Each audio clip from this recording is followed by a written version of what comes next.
Happening, Glory? How you doing? It's happening. Yeah, it's good to see you. Very special happy birthday shout out to Ali Alexandra, who's brunching it up right now.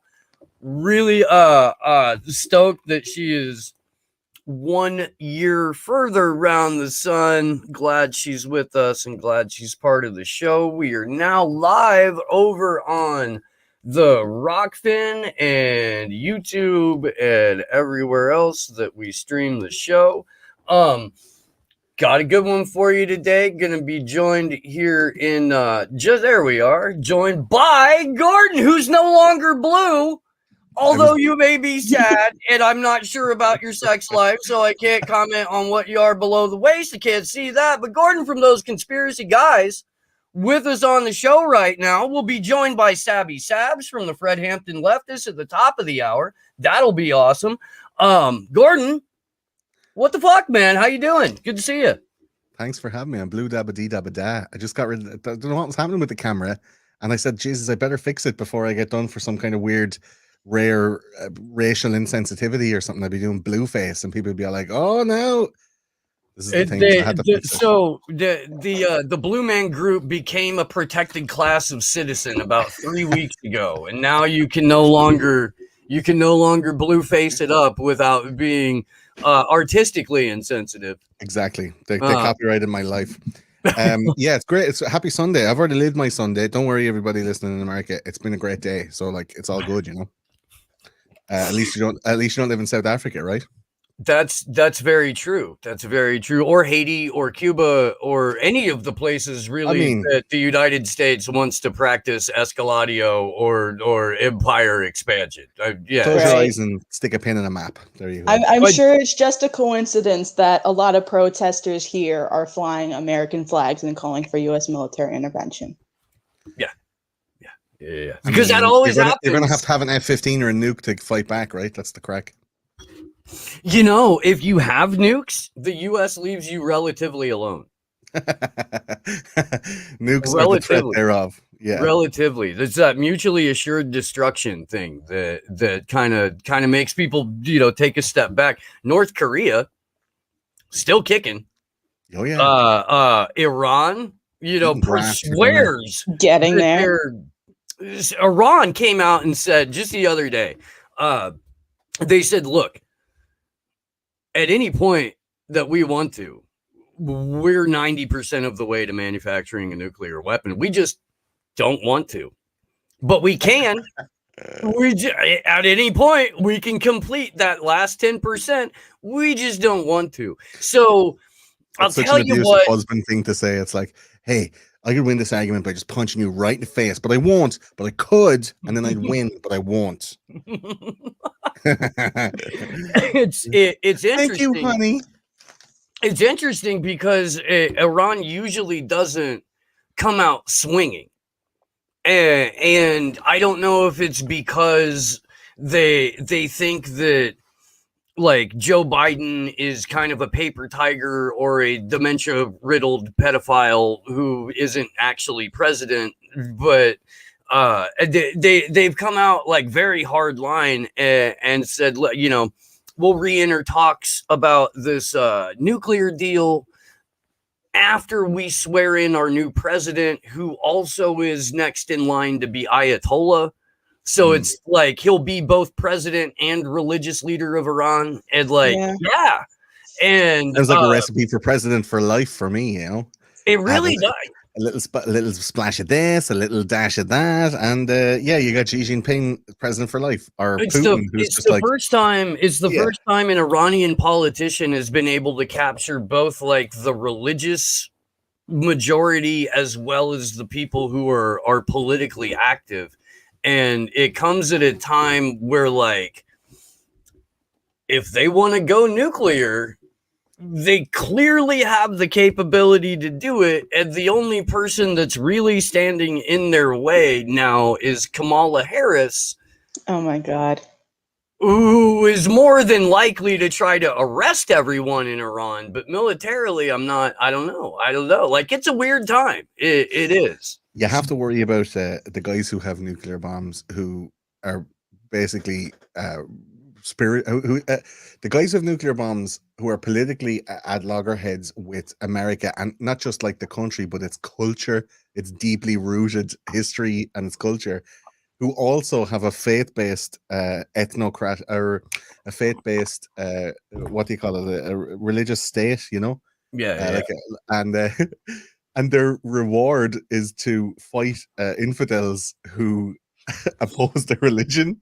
So if they kill everybody in a nuclear war, that's like, that ticks all the boxes of their faith-based politics. So like, that's kind of like, you know, that's a recipe kind of for disaster. You wouldn't want to fucking If you, yeah, if you're a nuclear theocracy, theocracy, that's it. You're pretty settled on what's gonna happen to you after you die.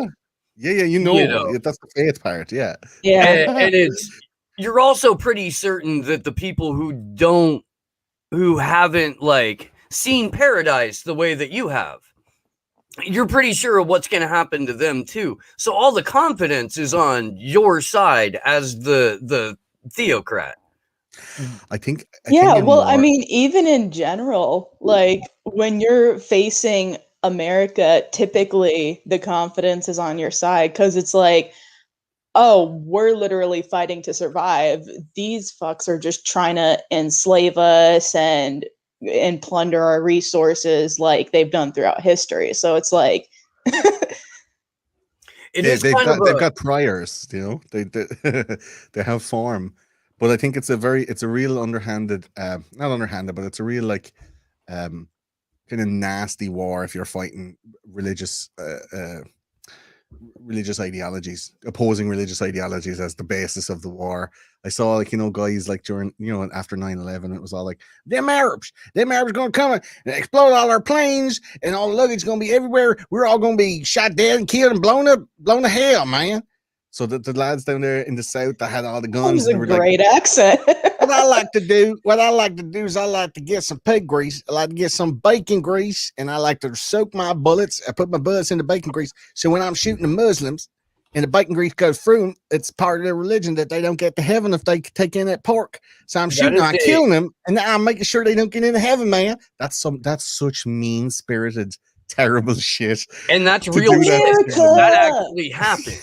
That's a real thing that the U.S. Army did bullets in pig blood. So that when they shot Muslims, they would prevent them from going to paradise. That's some fucking mean-spirited shit. Like, I mean, war is hard enough without taking away their fucking afterlife as well, you know? I just, the depravity that you have to enter something is already depraved as war. You know, like the war in and of itself, hell, let's see how we can make it worse for everybody. I wonder, because we never see the stuff from the other side, really. Like, we've seen little Vice documentaries of lads coming down and going, we're going to make these documentaries and then pretend that we're like kind of supporting these like you know, patriot flag waving like American kind of gung-ho dudes. We're going to pretend like we're like, hey, we're going to platform your cause, you know, but really when we take it back to the editing booth, we're going to fucking snicker behind our backs and be like, these fucking rednecks, you know. I wonder, is there that kind of stuff coming out of Iran? Like, if the Western world feels that way so publicly and feels so comfortable to feel that way publicly, in Iran, is there like whole YouTube channels and whole, you know, like movements of people who are just like, we openly hate America, fuck all like white Americans specifically? Like, is there a whole kind of, you can't say, because the definition of racism is changing, but like a whole like white racist Iranian propaganda machine at work that we like in an Iranian nationalist language. Like a propaganda machine against the US. I mean, they say that there is one against Russia.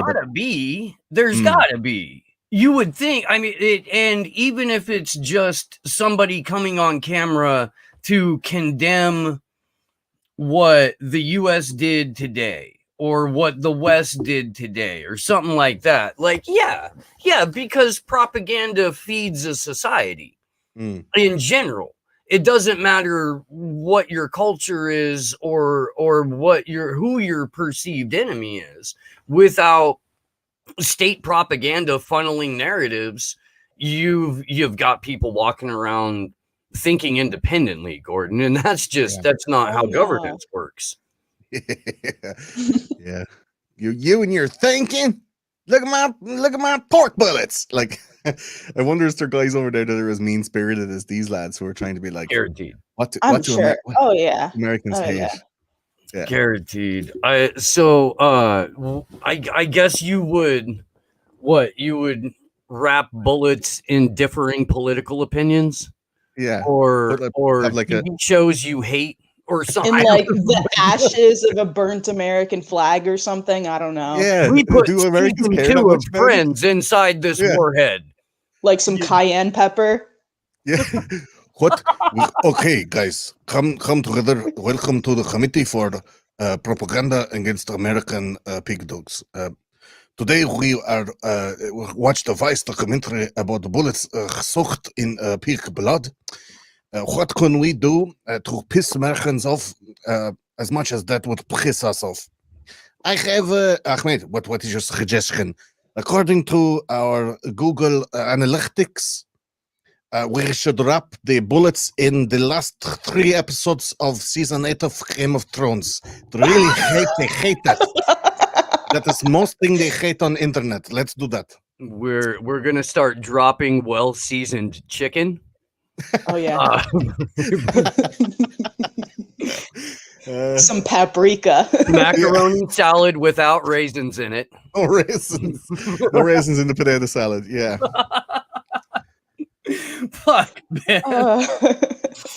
We're a bunch of spoiled bitches. Yeah, like, when you get right down to it, I guess I mean, Mel Brooks said it. It's good to be king, right? I've joked for fucking years that it's good to live in the heart of the empire until the empire brings empire home. Yeah. And now we're seeing it, Gordon. We started seeing it for real when the blast walls and the concertina wire went up around the U.S. Capitol. And now the U.S. Capitol has branch offices. The Capitol Police, the D.C. Capitol Police, have branch offices in New York and L.A. now, and a brand new $2 billion on top of all of the money that they already got to let people in the doors when there's a quote unquote insurrection, remind them occasionally to stick between the velvet ropes. It's our sacred space. Please don't violate our rotunda. Yeah. You know, like at least ask for consent if you're going right up into the rotunda is what they were trying to get across to people. It's like, that's not an insurrection. I was there for that, by the way. And when we walked up onto the Capitol, we saw a false flag happening in real time. We saw domestic terrorist legislation being handed down, and we saw people getting suckered. And lo and behold, 7.5 months later, we find out that there's nearly 30 protected witnesses, all of whom seem to comprise the leadership of Proud Boys, Oath Keepers, and 3%ers. A number of FBI agents and assets have been outed as leadership in these organizations. And this looks every day more and more like an FBI-led operation in order to entrap a number of people and have the ability to label half or more of the country as domestic violent extremists. Oh yeah, I mean it's a textbook false flag situation, but you can't say that because then you lose your YouTube channel, you lose your this, your that. It's one of those inalienable narratives that has been created over the last few years, starting with the likes of the Sandy Hook and stuff like that, where it's like we put kids at the very, very front in order to not have any discussion allowed because think of the children or whatever. But like January 6th, from our point of view, meaning the people outside of America, that was like a fucking a high school excursion just with like extra bits, like a super involved, enthusiastic high school excursion. I know a woman got shot I mean, Murdered even, yeah. Lord of Mercy on her. But an unarmed woman got shot. People were afraid. But I think in years to come, like we obviously, as you know, I don't know, conspiracy theorists. I don't want to label everybody in here. I'd be like a sociological, like a cultural observer, commentator. Conspiracy theorist seems to have different connotations nowadays, but when you're looking at shit like, and it comes off, screams like false flag, screams like this is bullshit. I'm seeing bullshit being fucking. They're stacking the bullshit bricks and doing it, like I can see it being built. Or like, oh, they're going to get some fucking road out of this one. Like this is going to last for ages in the propaganda machine. Like I saw that on the 6th of January. I knew some shit was going down. They were going to use that as a stick to bait people with. And when I saw the lads climbing in and I saw the lads going, like all the live footage online, I was like, oh no, you took the bait, man. They're gonna fuck you up for this. The guy with the thing, the fucking, what's his name? The Sherpa guy, the Oh, guy you with mean the Eric? horns, you know? Eric, oh God, what's his last name? He's got some kind of Italian last name, but yeah. Angeli. Yeah, oh yeah. No, they call him The Q shaman. Q shaman. Okay. Yeah, Okay. yeah. Q shaman with the Buffalo horns. horn man. Like that video of Yeah. him coming in and the security guard is like, hey guys, this is the place that they find the most sacred. So like, don't fuck up too much stuff. And then there's one guy lying like bleeding underneath going, yeah, I'm good. I try to make it up there, but yeah, you go up there, Q shaman. And he's there. There's a couple of selfies and they're not like smashing the place up or setting off fire. It all seems very innocuous. And then there were like, we watching it in context in real time.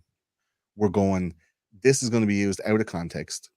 And with the gift of history or the gift of hindsight, we all know that stuff like Watergate, when it happened, biggest thing ever. Now, not such a big thing compared to what's happened in the last few years, but like enough to impeach a president. But at the time, it was like the biggest fucking scandal of all time. This thing at the time was the biggest scandal of all time. In 10 years' time, we'd be like, how did we let the government make all of those new rules and laws, label all of those people as domestic terrorists, split the country in half, surround Washington with like some kind of armaments and barriers, as if it was kind of like a North Korea-esque or like a French palace under attack in the 1600s or something like that. Like Yeah. it just looked like the Bastille. That's what I mean. Yeah. So it's only a couple of days ago, the Bastille Day and whatever, where we're trying to a newly sworn in government. If it was a fair election, logically, you would think if it was a fair and free election, a newly installed or installing government shouldn't have to defend themselves that well against the people. If the people of the country were like, hey, okay, you guys are it's a handover of power, it's all good. But it's the little nuances, like Trump was doing the speech at the time it was happening, or he did the speech after the actual like entering of the Capitol building, or the bullshit about Ocasio-Cortez going like, I was in fear for my lives. Like, bitch, you were 3 buildings away. You were 3 buildings away. Come on. Like, as she was fucking, filling up the pants in her pantsuit with fucking Hershey squirts. Like, oh my God, I'm so scared. And now I'm a victim class and whatever. It just all seemed so fake and bullshit. And now, because people didn't look at the specificities, they didn't look at the tiny details of what happening. I'm no expert on it. This is just like general knowledge from what I remember at the time. A lot of people didn't really pay attention to the intricacies of what was going on. And they ended up allowing the news and allowing, the White House press corps, the press secretary and all that to spin all of these lies that people just swallowed in, because they're like, well, Biden is in now and this is the new order and we have to just do as we're told, and those guys are bad and we hated Trump anyway, and these are like, Trump was gone, the hate was still there, they had to point it somewhere. Why not at the supporters? It was just such a fucking false flag in the making. When I that you get in trouble, I was flying back to California the next day, and the entire airplane was Trump supporters, and it was people who had been at the thing. And I was there. We were there because we had events and actions on the 3rd and 4th around the extradition verdict of Julian Assange. So we were already in DC. We had already done our thing. We had found out a few weeks before the Stop the Steal event that it was going to be a thing. So when it was announced, it was like, oh, well, fuck yeah, I'm sticking around for that. Like, are you kidding me? That's going to be a shit show. Like, I can't wait. And it's like the after party after a nightclub or something. Yeah.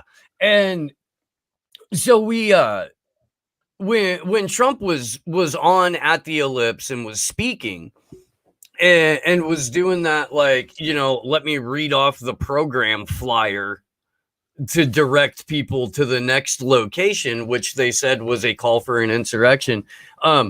We split. We went back to the Airbnb, did some shit, just started getting the phone blowing up like, holy crap, you've got to get back down there. So we did.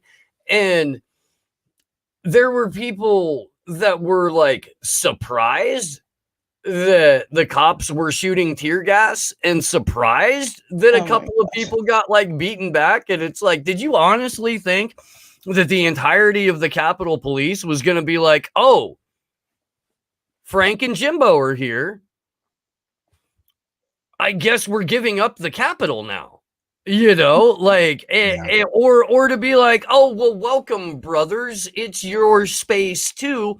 Let's go drag us out some liberals. Like, I think that a few people thought that that was going to happen, that we really got caught up in all of it.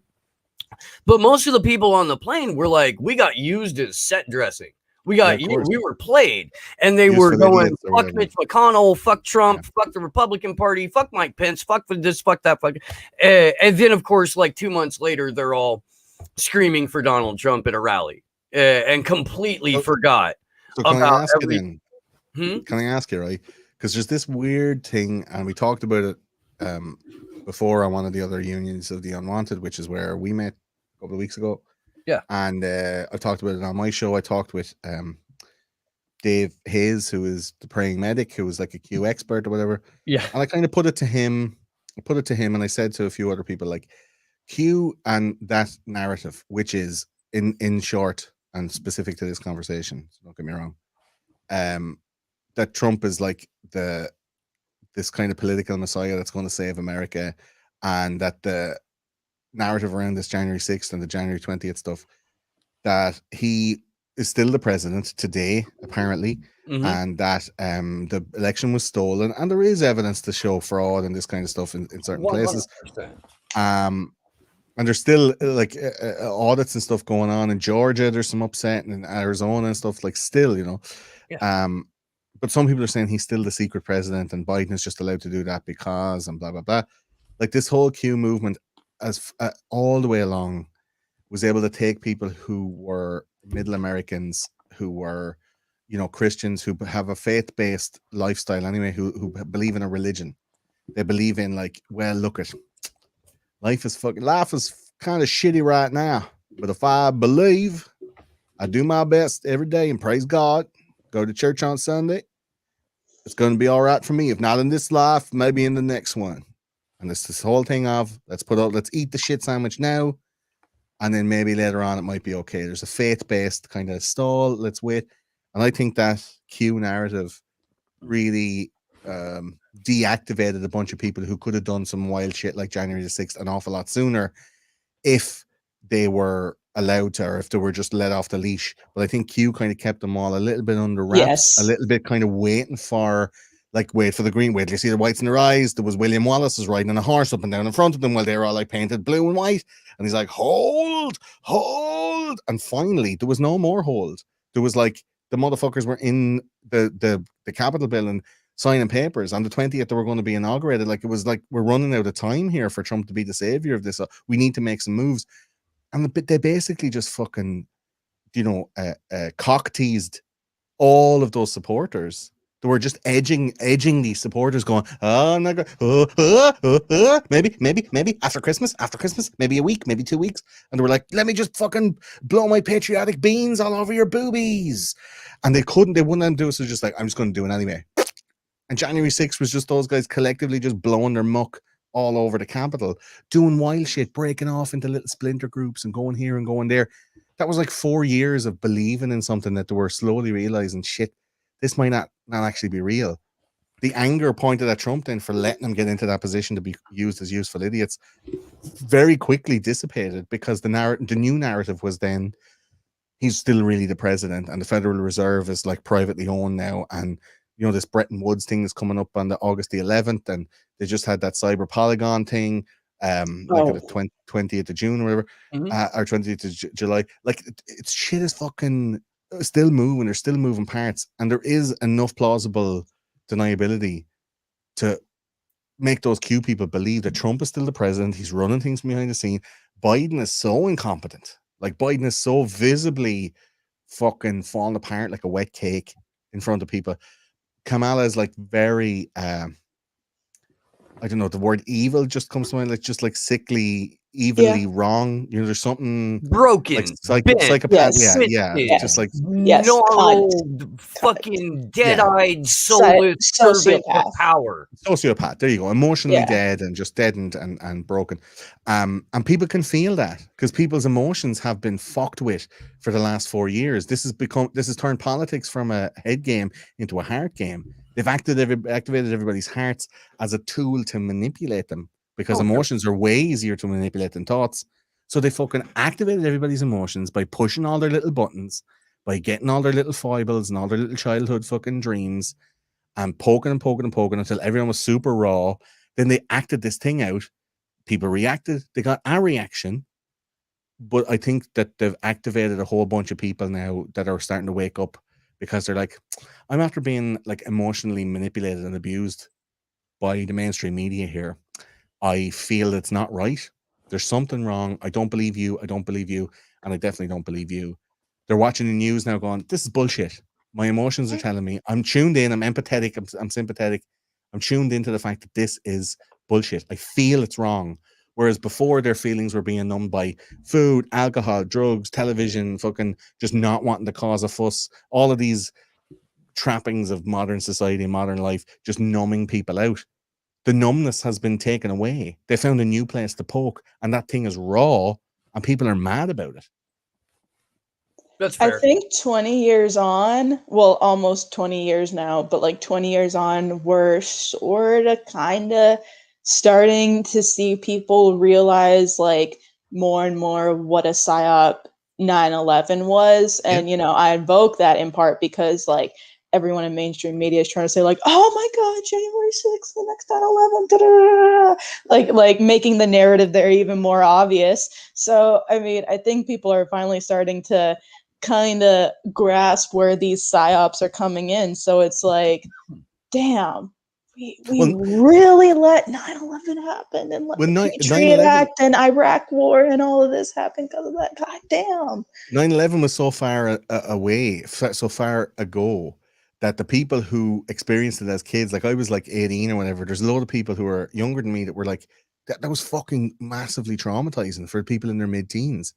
Those people are in their 30s now, and then they're going to stuff like this because they're like, well, I don't want to let that shit happen again. And then they're being told, you took part in another 9/11. And then they look at January 6th, and then they look at what they remember firsthand about 9/11 and go, that's not the same.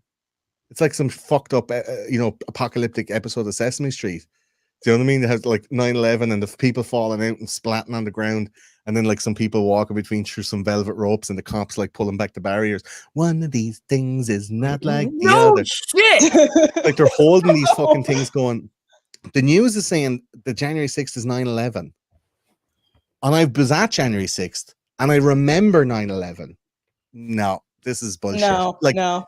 So it's firsthand, They joke. Bill Clinton's fucking dick sucking Monica Lewinsky's dress with cum on it. Like people, that's a joke now. That's an SNL fucking skit. That's an old hacked bullshit joke.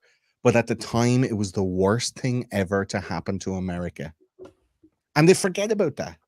And in 20 years' time, the January 6th is going to be laughed at. It's going to be that bit with the squirrel and water skis at the end of the news. They're going to be like, and on this day, isn't that right, Helen? 6th of January, folks. Remember in 2021 and 6th of January, a bunch of people walked between the velvet ropes, and we all here at News 7 thought it was another 9/11. How funny is that? Here's Tom with the weather. Like, it's fucking bananas. It's By the bananas way, how banal it thank was. you for adding. Here's Tom with the weather. For those of you who are playing along at home, pull out your Bill Hicks scorecard and go ahead and check one off there. There you go. Well. Thank you. It is fascinating to me that people have. So, all right, you said you were 18 on 9/11. That puts you relatively in the same ballpark as me for age. So I have watched the conspiracy theory people, that crowd shift from when I was growing up into about, I don't know, a few years after 9/11. So the first, like 25 years of my life, conspiracy theorists were all left-wing, pinko, commie bastards who wanted to destabilize the United States and God's favorite nation on behalf of the fucking KGB. And now, Gordon, we've got conspiracy theorists are all right-wing Nazi bastards who want to destabilize America and the West on behalf of Vladimir Putin and Russia. And the people who are on the right side of history are the ones who are talking about like Trotskyite socialism, big government, raging for the machine, all the you know what I mean? All the people who used to be the resistance are now resisting against the resistance. It's such a fucking weird flip-flop, and it changed around maybe 2008 to 2012. I think the fuck, we can blame Obama. Thanks, Obama. Oh my god. The last vestiges of it was the generational shift from millennials, from like emo teens into like early 2000s emo teens into tax-paying working real life adults, when they just went, oh shit, I thought I was sad when I was a teenager. This is actually fucked up, and I don't have any more time to be sad because I got to work. Do you know, like when they moved in and the Occupy movement died, I think that was the shift, because the Occupy movement was the last kind of like fuck the government, but they were also liberal socialists. They were, the people who now would dress in black and smash Starbucks windows. That was the generator. That was the cohort who would have camped out in Wall Street, right? Yeah. You wouldn't see any of today's conspiracy theorists camping out in Wall Street because they know better. But they're able to come back. They're able to talk online. They're able to use like real political power. They're able to use massive platforms. Whereas before, conspiracy theorists were all off in the dark corners of the internet. Now they're fucking mainstream. And the people who, I was talking to Nathan from Lift the Veil, his wife Katie. I was talking to her for a while on the phone yesterday, and we were talking about this. That the contingent of Occupy that really understood the way that power worked, really understood the way that weaponizing a narrative in order to gin up a predictable emotional response in people understood all of this shit. And now, a decade later, you're correct. They're the same fucking people who are trying to take away this show, who are trying to take away your show, who are trying to police everybody's speech, who are acting in the most like openly fascist manners, and yet like just have these blinders on to where they're fucking essentially like that little Principal Skinner thing where it's like, well, surely I'm not the thing that I'm rebelling against. Everybody else is wrong. Yeah. It's in anti-adromia. They're blaming everybody else for the things that they're guilty of themselves. They call out fascists, yet wear brown shirts. They cry out in pain as they strike another. Like it's a really fucked up mentality. Well, and really, here's the thing. What it comes down to is being in power. What it comes down to is the mainstream media, the accepted narrative, the governmental line, like all of those things that are in the pretty much in the majority when it comes to representation in media, are all very much liberal, left wing, commanded by social conditioning, commanded by the social contract, by social justice, and by direct action, right? So if you say something, a bunch of people that brigade it, you lose your job, you lose your, your means of income, or you lose whatever. Like if you say some shit, someone's going to find it where you work, ring your boss, show them some tweet, and go like, and if you don't do this, I'm going to fucking make hell for you and your business. And they go, I don't want that. I don't want the heat. Bam. So they found that power, and they're being supported from behind by the political, the social, and the media structure. So of course they're going to go, yeah, I want to be in power. Whether they believe it or not, they've convinced themselves they believe it because it's what makes the big bucks. Like all of the conspiracy shows that we know, even the most successful ones, do they make as much as like Chapo Trap House? Do they make as much as fucking no agenda or because the liberal side, is the winner as far as media is concerned for right now. I don't know, man. Tim Pool's got a bigger show than they do.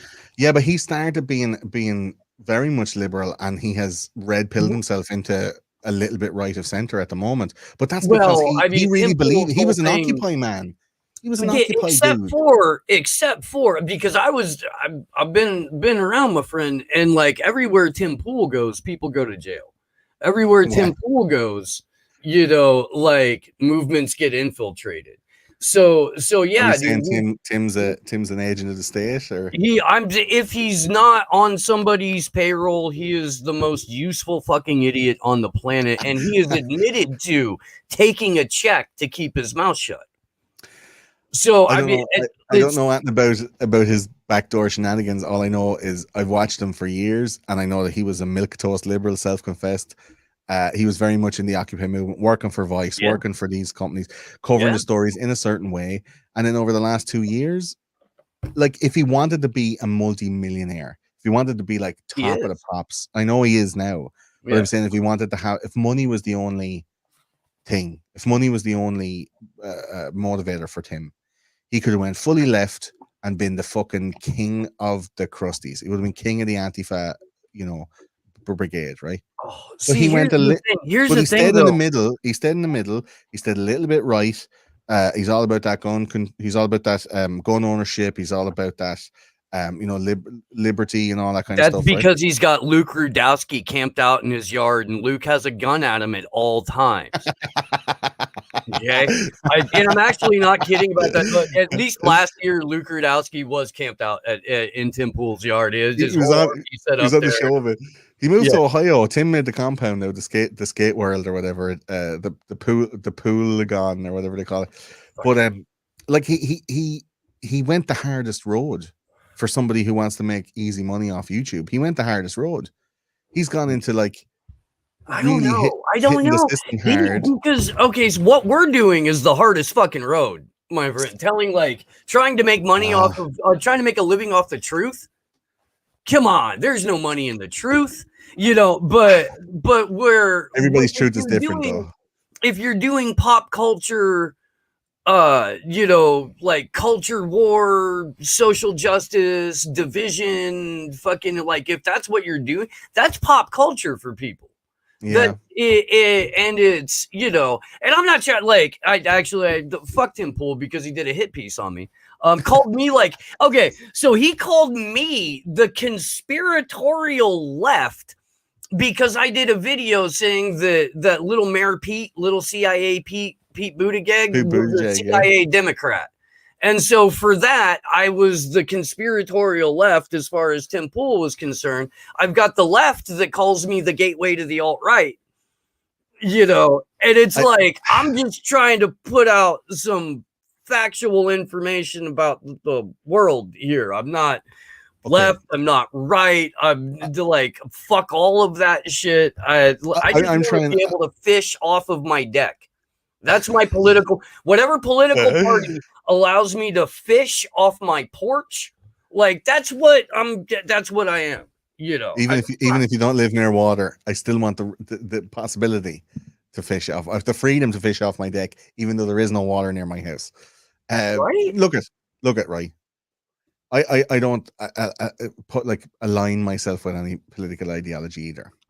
But you have to wonder, people, when they're listening to content like this, they want to be able to know what to think about it rather than thinking in the moment or being confronted with it. And I'm not saying everybody, and I'm not, I don't want to generalize, but a lot of people tune into stuff and listen to things that kind of gels with their own outlook. Mhm. A lot of Yeah. people don't like to be challenged. Right. And at the moment, and for the last maybe 3 or 4 years, being in the middle is as challenging as being polarized one side or the other. Now, being alt-right, now whatever fucking alt-right means anymore, there's an Overton window of acceptable speech that is definitely skewed towards the liberal left, right? Yeah. And if you don't talk about stuff or agree with stuff along those lines, like, you get banned for saying that, like, trans women shouldn't compete in sport against biological women, because like, even that sentence has like, what's a biological woman, like, what's, blah, blah, blah, blah, blah. And then there's like, you're not, you're misgender somebody, you're denying them the rights to do this, and there's all these mad, like, collegiate university arguments, like social science arguments against that sentiment, the statement itself, the fucking syntax in which it's used, and there's that for 1,000 things to talk about right now. Yeah. So if somebody wants, to label you a certain ideology, they have to find one, maybe two videos that confirm that bias and have a bigger platform than you and put it out and go, this is what this guy is. And then it's really fucking hard to shake that that kind of accusation against your character or your motives or your belief systems. Plus the fact a lot of people are not allowed to fucking change their minds anymore. Something that I believed 2 years ago, I might not hold dear to my heart anymore because I've either found it to be not true or I've educated myself further. I have a more nuanced concept of what that idea is, or maybe I was ignorant at the start and I've become educated, or maybe I was overeducated and I was indoctrinated by somebody that I respect, that I now find was doing it for, some kind of financial remuneration, or they were being paid to do it, or they were being obliged to do it because of social pressures or whatever. And I'm like, oh, I really respect that guy, and I took that to be true when it's not true.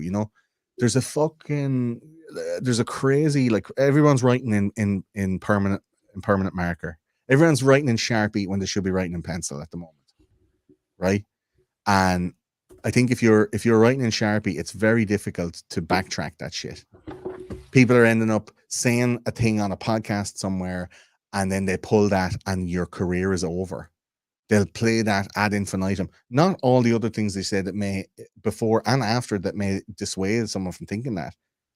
But that particular thing, one sound bite can be taken and extrapolated and used to cover your whole career, all your content, everything to do with you can be ruined by one small thing. And that's a really dangerous environment to be living in. Yeah. Because the people who are consuming the media expect that to be the case. So, like, Yeah. Tim Pool saying that you're or the left are saying you're the window to the alt-right.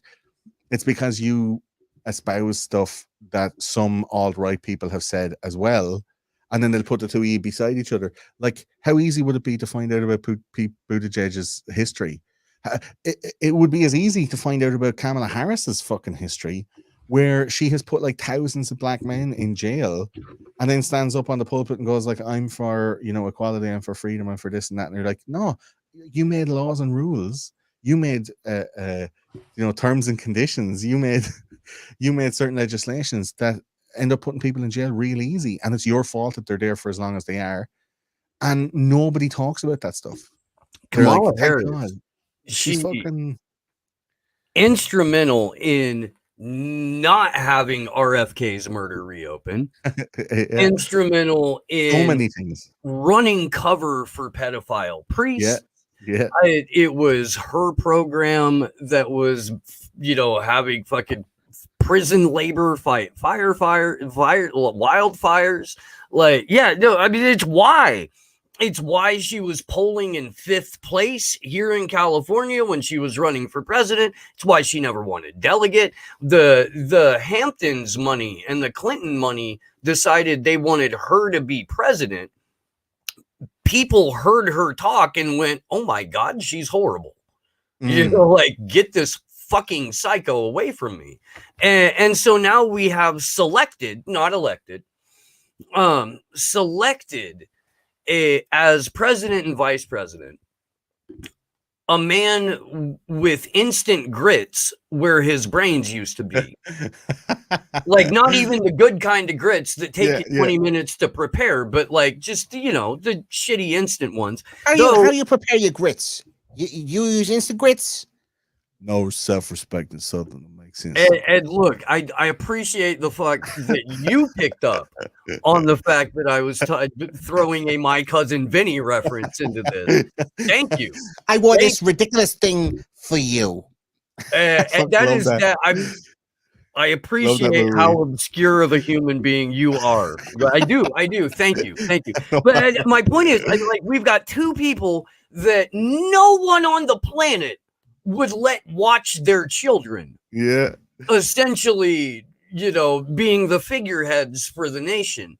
And it underscores that this is all a fucking performance. It's what I wanted to say about the Antifa people, too. If you're putting on a costume to go fight other people that put on a costume to go fight you, that's a fucking performance. Yeah. 81 million votes, man. I can't believe that people believe that he got tens of millions more votes than Barack Obama.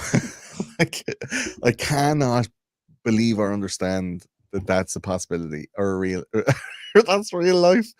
It just baffles my mind. But the thing is, right, these lines and these things that are drawn, they're all temporary. And I think no more than the 9/11 and hold 9/11 in one hand and hold January 6th in the other and weigh them. For somebody who knows what both of them weigh, it's bullshit. If you look at now what's happening, the likes of, and I don't want to put these two men side by side in their evilness, but Kevin Spacey is just walking around making new movies. All of his accusers joking about him being a fucking pedophile. Making Christmas videos and fucking joking about it, and then all of his accusers dying by the worst case of suicide anyone's ever seen, right? Yeah. Or like, you know, I don't want to, again, I like Chris D'Elia, I don't want to put him next to Kevin Spacey, but like Chris D'Elia done some shit, people accused him, he went to ground for 9-10 months, and now he's back and his podcast is back and he's back on YouTube, he's back on Instagram, and kind of nobody cares anymore. Everything cooled down, and they're just like, "Oh, it's fine." No, we've got other things to be upset about. Yeah, it's fine. Groomed just some wait for a while. Like, it's fine, right? But somebody who comes out and says, like, you know, trans women shouldn't compete in sports with biological women, or you know, Sandy Hook, maybe not real. Or these other things that you should not say, these things that get people kicked off. Alex Jones was kicked off for the Sandy Hook thing. Obviously, there was a lot more about the Posners and stuff like that, but boiling it down to make my point, there are some unforgivable things, it seems, you know, some things that cannot be forgiven, some things that will carry you past interviews and past job opportunities where people will go look you up online and go, "Oh, you're that guy. I know you're grand." That they'll never be able to work again. Do you know? One of the women who was, now in fairness, she was abusing these people, but do you know the McCann, you know, Madeleine McCann, the girl who went missing in Pride of Luz? Madeleine McCann, her parents were getting awful abuse off this woman on Twitter, and a Sky News reporter doorstepped her and showed up and went, "Hey, are you the woman that's been annoying, protecting Jerry McCann on Twitter, known as Sweepy Face?" And she's like, "Fuck off, I'm getting in my car, fuck off." And she got in the car, she drove to a hotel, and she stayed there for 2 nights, and on the second night she fucking hung herself because she thought, like, my life is over, the pressure. Like, that shit lasts forever.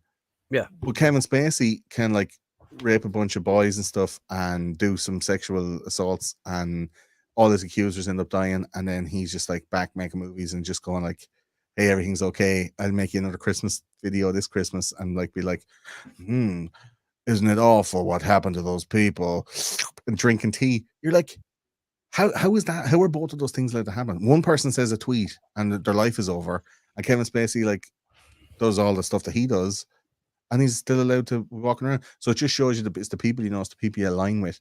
If you wanted to be successful, if we wanted to be successful, we could totally, quote unquote, sell out and start saying the left is the best and fucking fuck Trump and all of this kind of stuff. But the harder thing to do is to go, I'm not personally, I'm not a Trump supporter, but I'm anti-media. And in the eyes of a lot of people, I was criticizing the media's coverage of him. Therefore, I was a Trump supporter because I was criticizing the media. So it was all of these kind of loose associations. So now if you say like January 6th is weird, they're like, you're a terrorist now.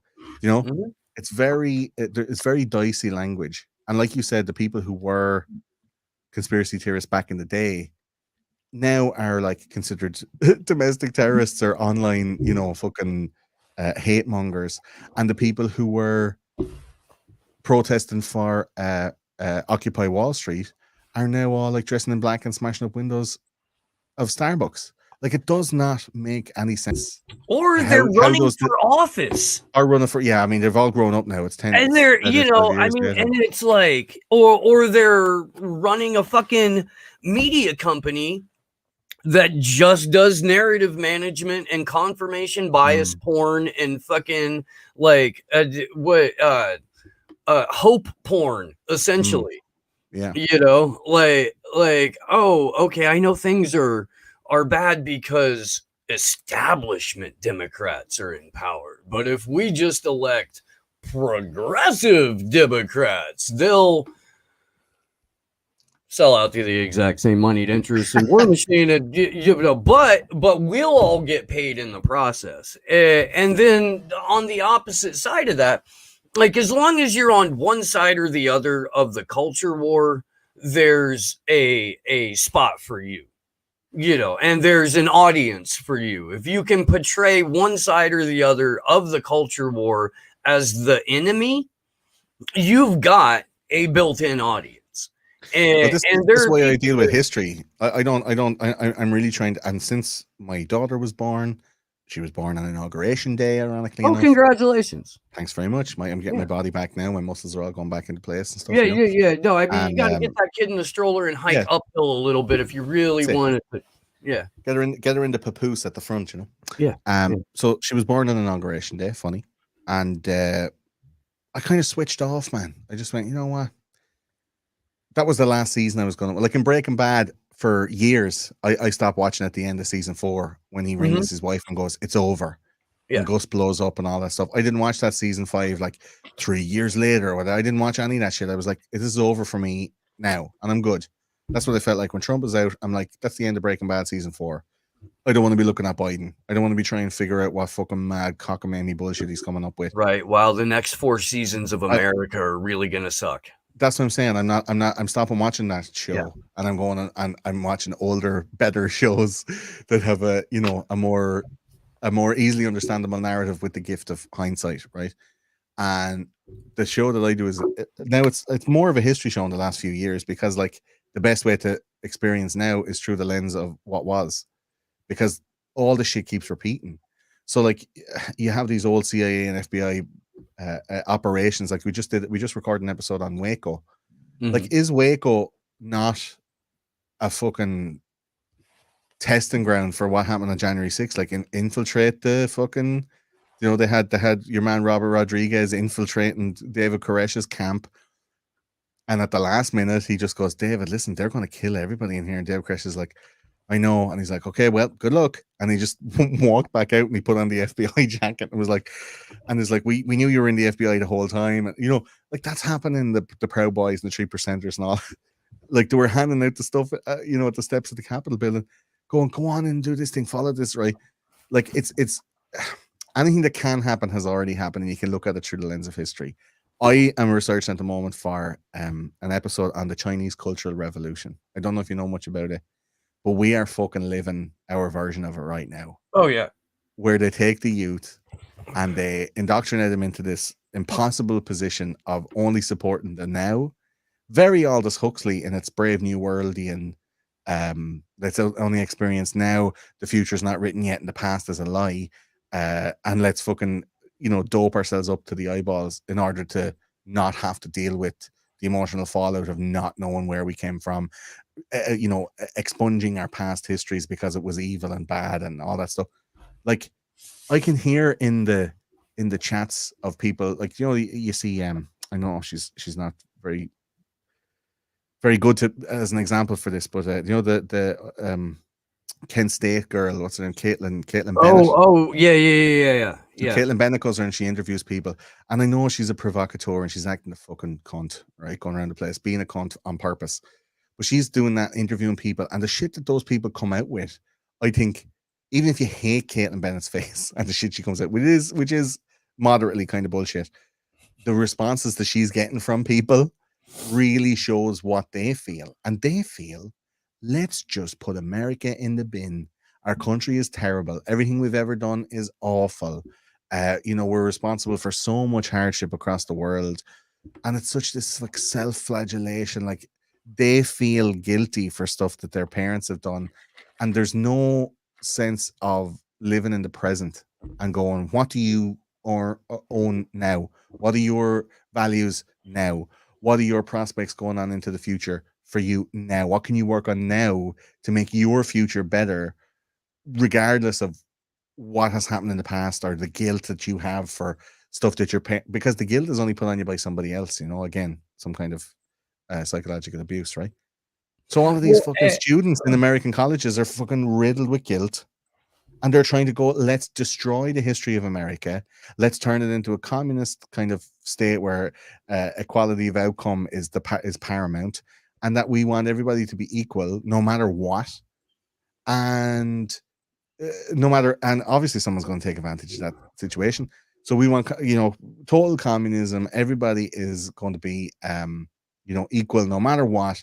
We'll delete our history and we'll, pay reparations and we'll do all this thing for it, like destroy, demoralize themselves, right? That's exactly what China made the youth do, to fucking throw away legacy, to throw away the history of their country and hand over all the power to the government. And within like less than 7 years, it was a totalitarian regime where absolutely every aspect of society was controlled. In 7 years, that's 2 presidential terms. So if people are at this shit now, over the next 7 years, like by the time somebody else is going to be in the White House at the end of 2028, we could be in like 1961 communist China. Well, if they get their way, that's what I'm saying. It's not even. I mean, it's not even 1961 China. It's fucking the Great Reset and the Fourth Industrial Revolution and UN Agenda 2030. And it sounds like, the communism or whatever, but what it is essentially is the creation of a permanent ruling class and a permanent renting peasant class. And that's it. That's it. That's all you get. And control the food supply, control accommodation, control the media. Like they put out that thing, Facebook is going to start making bans across all social media accounts for someone who fucks up on Facebook. They want to be able to look into your messages, as if they're not already looking into them, but they want to be more overt. Not like they already know what's in your messages. They just want you to know that they know now. That's why they're saying, watch what you're saying. Everyone's going to start self-censoring. You're going to end up in, I think you're going to end up very quickly with the way that America is and the way that people are. Very quickly, you're going to end up in Tiananmen Square type protests. You can see now at the moment, people in France, they're out fucking banging the pavement against mandatory vaccinations. If you said in America, we're going to go door to door and give mandatory vaccinations and actually follow through on it, there'll be people shot on porches all over the country. Like that shit is not going to fly. They're doing it in the UK. People are out protesting. They're doing it in France. People are out protesting. They have New Zealand and Australia locked down. The lads are protesting in Australia. They're getting arrested. They're getting $20,000 fines. Like, people are not going to fucking just lie down on this one. They're not. Well, and nor should they. No. That and I fucking when I saw what was going on in France yesterday, I put out a tweet and all I said was, "Get your shit together, America." That's all. And fucking, and even that, like being censored and shadow banned is approaching, 1,000 likes, which is abnormal for as heavily pushed down as my account is. Gordon, you've been with us for an hour and it's been delightful. Jesus, And fucking flew in, didn't it? please do come back. Oh, for sure, man. Really enjoyed talking with you. It is time for me to bring in our next guest, but let the folks know where they can find you, how they can support you, and just, yeah, thanks again. This has been delightful. ThoseConspiracyGuys.com is the website. It's Those Conspiracy Guys on all of the social media, and I don't know, we're on all the podcast apps. I'm starting my thing on Rockfin now at the moment. I'm going to put up all the video content. We're on Patreon. You get all the ad-free episodes. There's 177 episodes right now, about 800 hours of content publicly, and another 500 behind the paywall. They're long-ass shows, but they're deep dive history shows, and peppered with dick jokes and long diatribes about some fucking nonsensical conspiracy bullshit. But it's all in good fun. It's a comedy show, and it's all about laughing to help the bitter medicine of the truth go down. 100%. If there weren't jokes, it would just be screaming. Thank you so much, man. I really do. I appreciate the hell out of it. Enjoy the rest of your Sunday for the hour or 3 that you have left of it. Yeah. And yeah, man. We do this again. You come on my show. We talk long. And we get a menu of chats. That was a bit of word salad there, but we'll do this again. Absolutely. Hell yeah. All right, brother. Take care. Bye-bye. And coming on right now from Fred Hampton left, Sabby Sabs, it is very good to see you. Hi, Steve. How's it going? It's going good. Welcome to the show. I'm glad we were able to get you on. Been trying to work this out with Glory and shit like that for a while, and of course, Glory's computer crashes. Like right in the middle of the interview with Gordon, and it's Allie's birthday, so she's out birthdaying. So it's gonna be me and you and Sleepy Josh occasionally, although he's marinating his meat, and that's not a euphemism. Like it's actually cooking, because it's a wholesome show and a family show. So Sabby, how you doing? What do you got going on? It's good to see you. Welcome. Thanks so much for having me on. Yeah, I'm doing great. I've been incredibly busy these past couple of weeks, getting ready for the March for Medicare for All in Boston this Saturday. So I've been working with Kyle Davis. He's the organizer for that march the past couple of days. And I've just been really busy, like on my show and with FHL. So I'm doing good. Hell yeah. Let's talk about the march for a minute, because they've been getting, the organizers of that have just been getting brutalized since the inception, since they announced. Yeah, and this is something that I think is so emblematic of larger problems, not just on the left or in politics, but with the whole country. The infiltration of the Medicare for All march, or the March for Medicare for All, that specific incident, where, to the best of my knowledge, from the best of what I can tell and understand, the person involved, or like the horrible person that got, everybody in trouble, didn't even know that he was being added to this thing, had nothing to do with it, at no point had agreed to speak at a march, let alone a march for Medicare for All. And it was a setup from start to finish by someone who got into, I guess, planning or organizing or whatever one of the marches.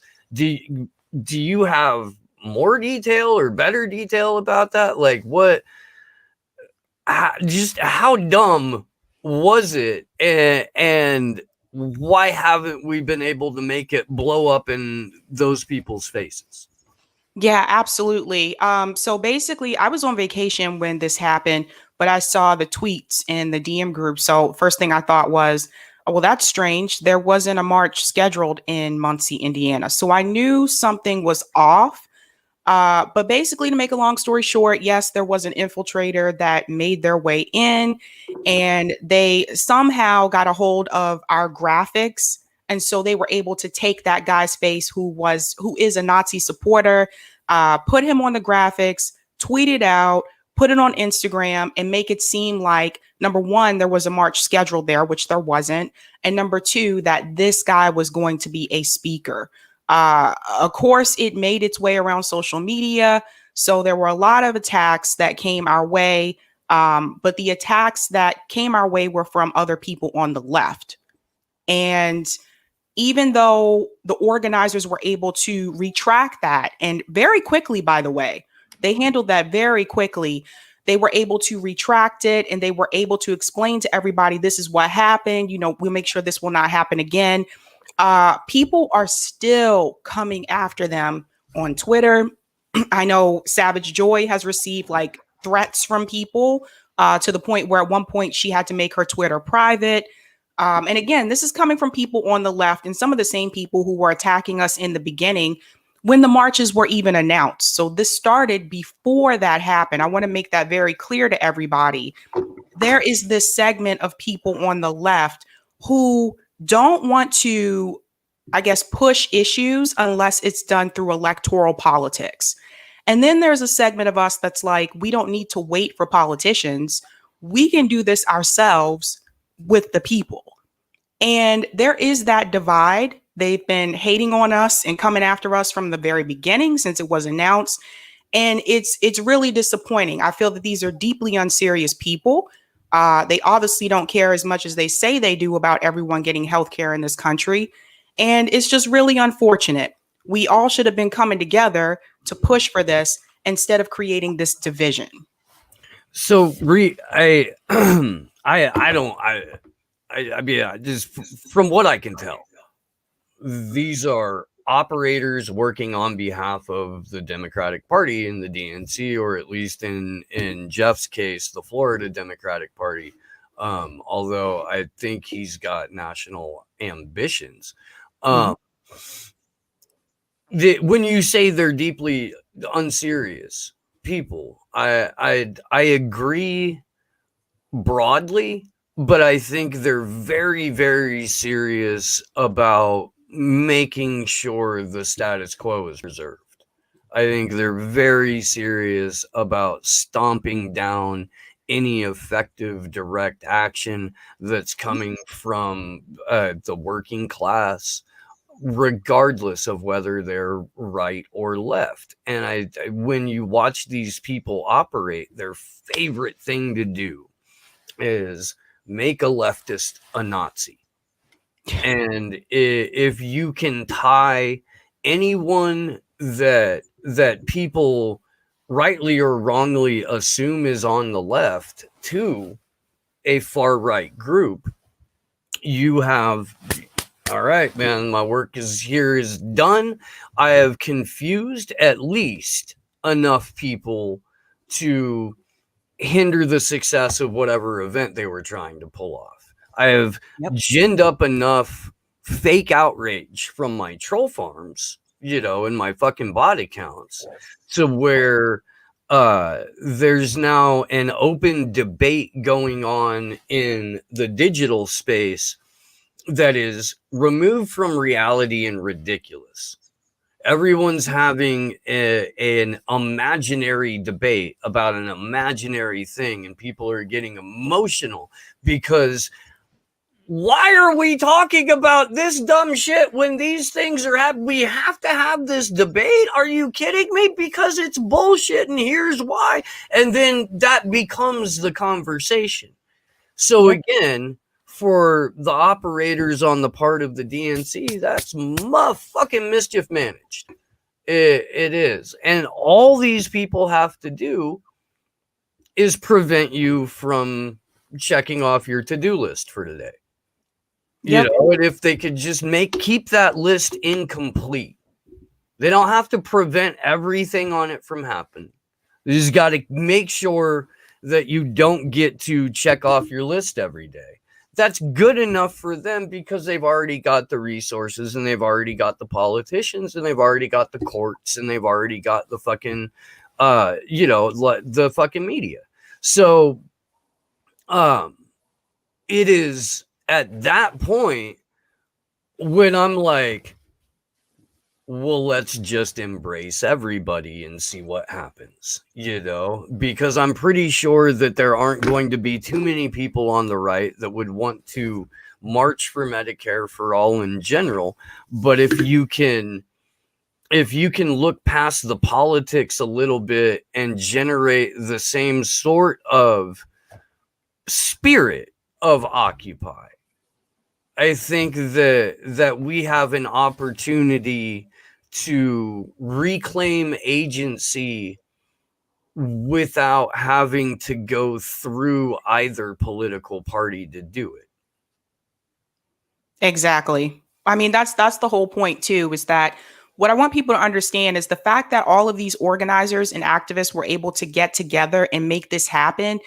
I don't even live in the same state as a lot of these people. Like, we're in different time zones. Most of us have not seen each other in person.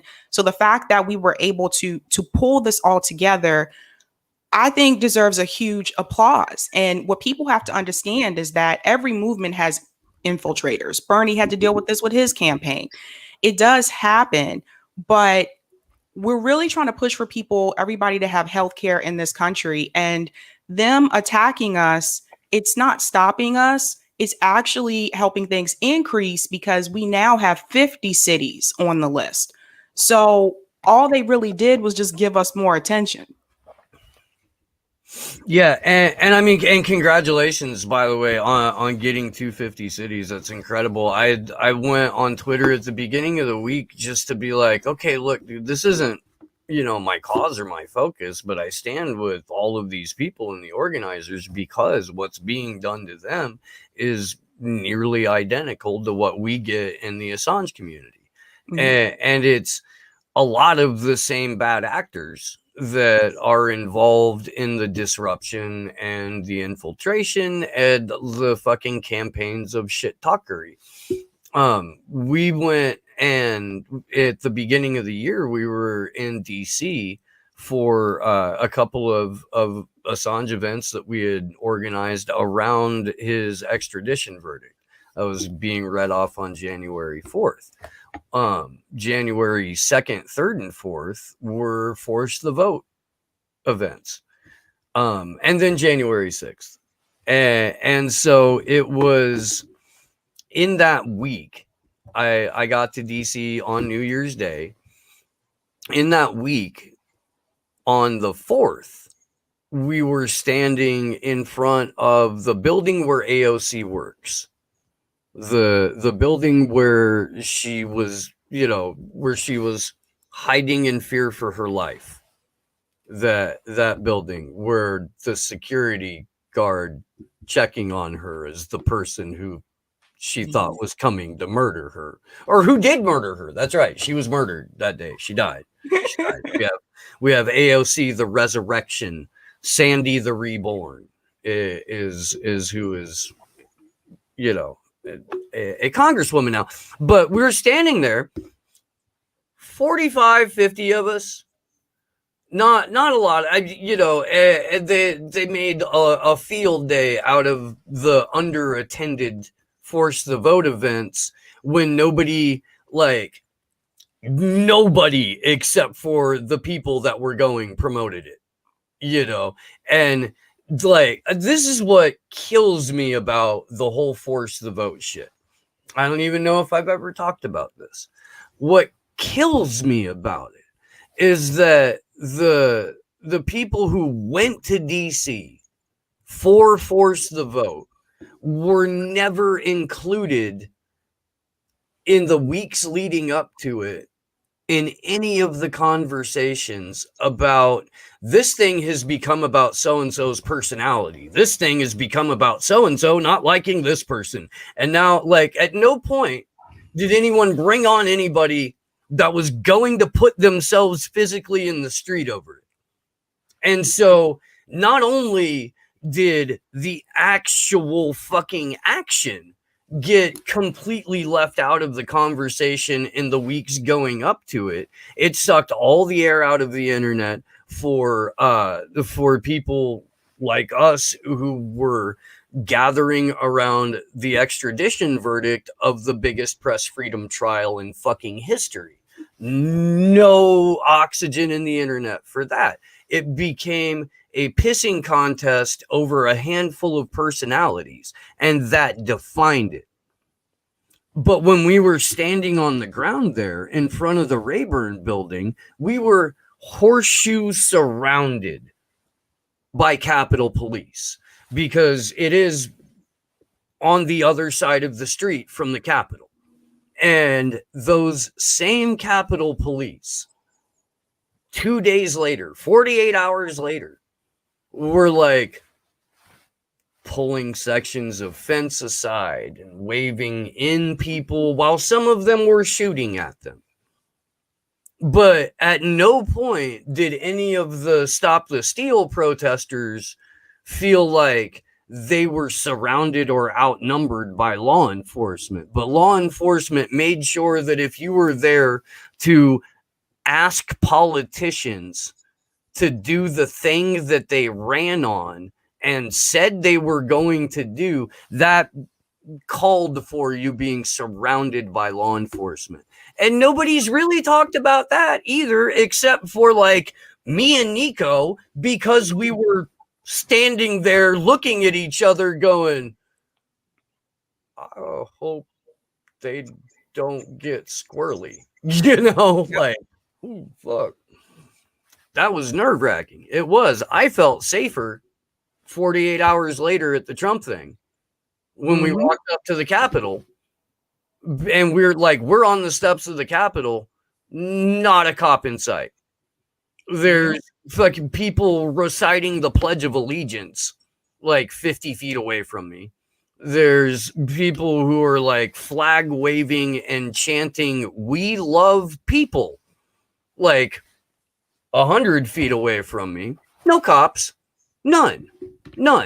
And like the Muppets had already been let into the sacredist space, and it turns out that like most of the people that led them in are FBI agents, and then most of the fucking media that got let in doesn't have charges. There's a couple of people who do, and there's a couple of people who are going to be like made examples of, but like most of the media that went in doesn't even have a fucking charge.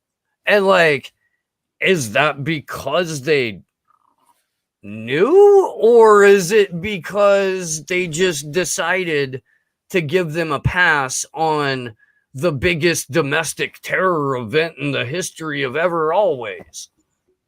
Well, I think they wanted to let them in. I think they wanted that to happen because some of those people, some of the police officers, some of the, FBI people, they also have concerns about this election. They also feel that this election was stolen. So they knew well in advance that those people were coming. I knew those people were coming to protest against that because I saw it on social media. So I know that they knew. So for them to not be prepared for that, it just goes to show you where their priorities are. They are more concerned about people, like you said, asking politicians to do the things that they ran on than they were about a mob of people coming to storm the Capitol. And Chuck Modi has talked about this also with Awkward. He was there and he talked about no, he said they just kind of let them in. They didn't even try to really stop them. And it just goes to show you who our government is. It goes to show you how some of these media spaces are. And this has been going on for a long time. So for me, this is not something that's new. They come after the people that they really should not come after instead of going after the people that they should go after. Now, the question that I always had when that happened was, what if something would have happened to one of those congressmen or congresswomen? Then what? Well, it was an FBI operation. So they knew that there was not going to be any violence on behalf of the part of the people that got let in, because the people who walked in first were FBI agents who were on duty, who were actively setting people up in a fucking psychological operation and false flag, because nobody got fucking hurt except for one of the fucking protesters who got murdered by a cop. Yep. Like that's it. That's the body count, you know. And there were people who died after the fact over like heart attack or stroke or some shit like that. They tried to blame 2 people for murdering that cop. Sicknick stole footage from Pasta and Fee to try to do it. Never once did anyone involved in that investigation call Pasta or Fee or Johnny and go, "You got any more of that footage that we can see? Maybe it provides a little bit of context." So they knew that they were setting these people up. They knew that they weren't ever going to press charges over them. They knew that they just needed a fucking media distraction for a minute. Stole footage for it because they're fucking lazy. But I mean, when it comes down to like who the right people are to go after, they were all in the building signing off on an illegal election. Like, those are the people that, you know, we should all be collectively going after. And the Stop the Steal people, like, I don't know, dude. When we were at the Ellipse in the morning, we're standing right by the entrance to like the human cattle gate, the little walkway fence thing where everybody went through the first security check, giant backpack pile, you know, leaning up against it. And it was like lame, kind of day drunk, sort of like, I don't know, Woodstock for middle management. And like there was never like, you could tell it was gonna be weird, but at no point did it seem like anything was going to be like violent. And then when they got up to the Capitol, like they got spurred on by what are now referred to in the indictment documents as protected witnesses. And I mean, the Biden administration called basically 85% of the country domestic terrorists in their new threat assessment. You saw that, right? Yep. And I don't know if you know this or not, but in the stimulus package that Trump first vetoed and then was like, went back on the veto and was like, no, I guess we're going to go ahead and get it out because the American people really need this, like, what, $600 I'm going to give them. That happened in that legislation. There was nearly $200 million that was appropriated for repairing or replacing furniture and office equipment and doing maintenance and repair on the Capitol grounds and the Capitol building. I did not know that. And the legislation passed like December 28th or something like that, right after Christmas. And then the next week, lo and behold, there's a lot of reason that you would need at least a little chunk of change set aside to repair the grounds and maybe fix a couple of knocked over desks. And like, that just went entirely unreported. Like, hardly anyone picked up on that. And the only reason we caught wind of it is because we were having a fucking field day, just randomly picking line items in that legislation to see where the fuck the money was going, other than the people that needed it the most. Yeah, I mean, all this is set up. All this is already set. It's already staged. I mean, people have to think about what the FBI did to Fred Hampton.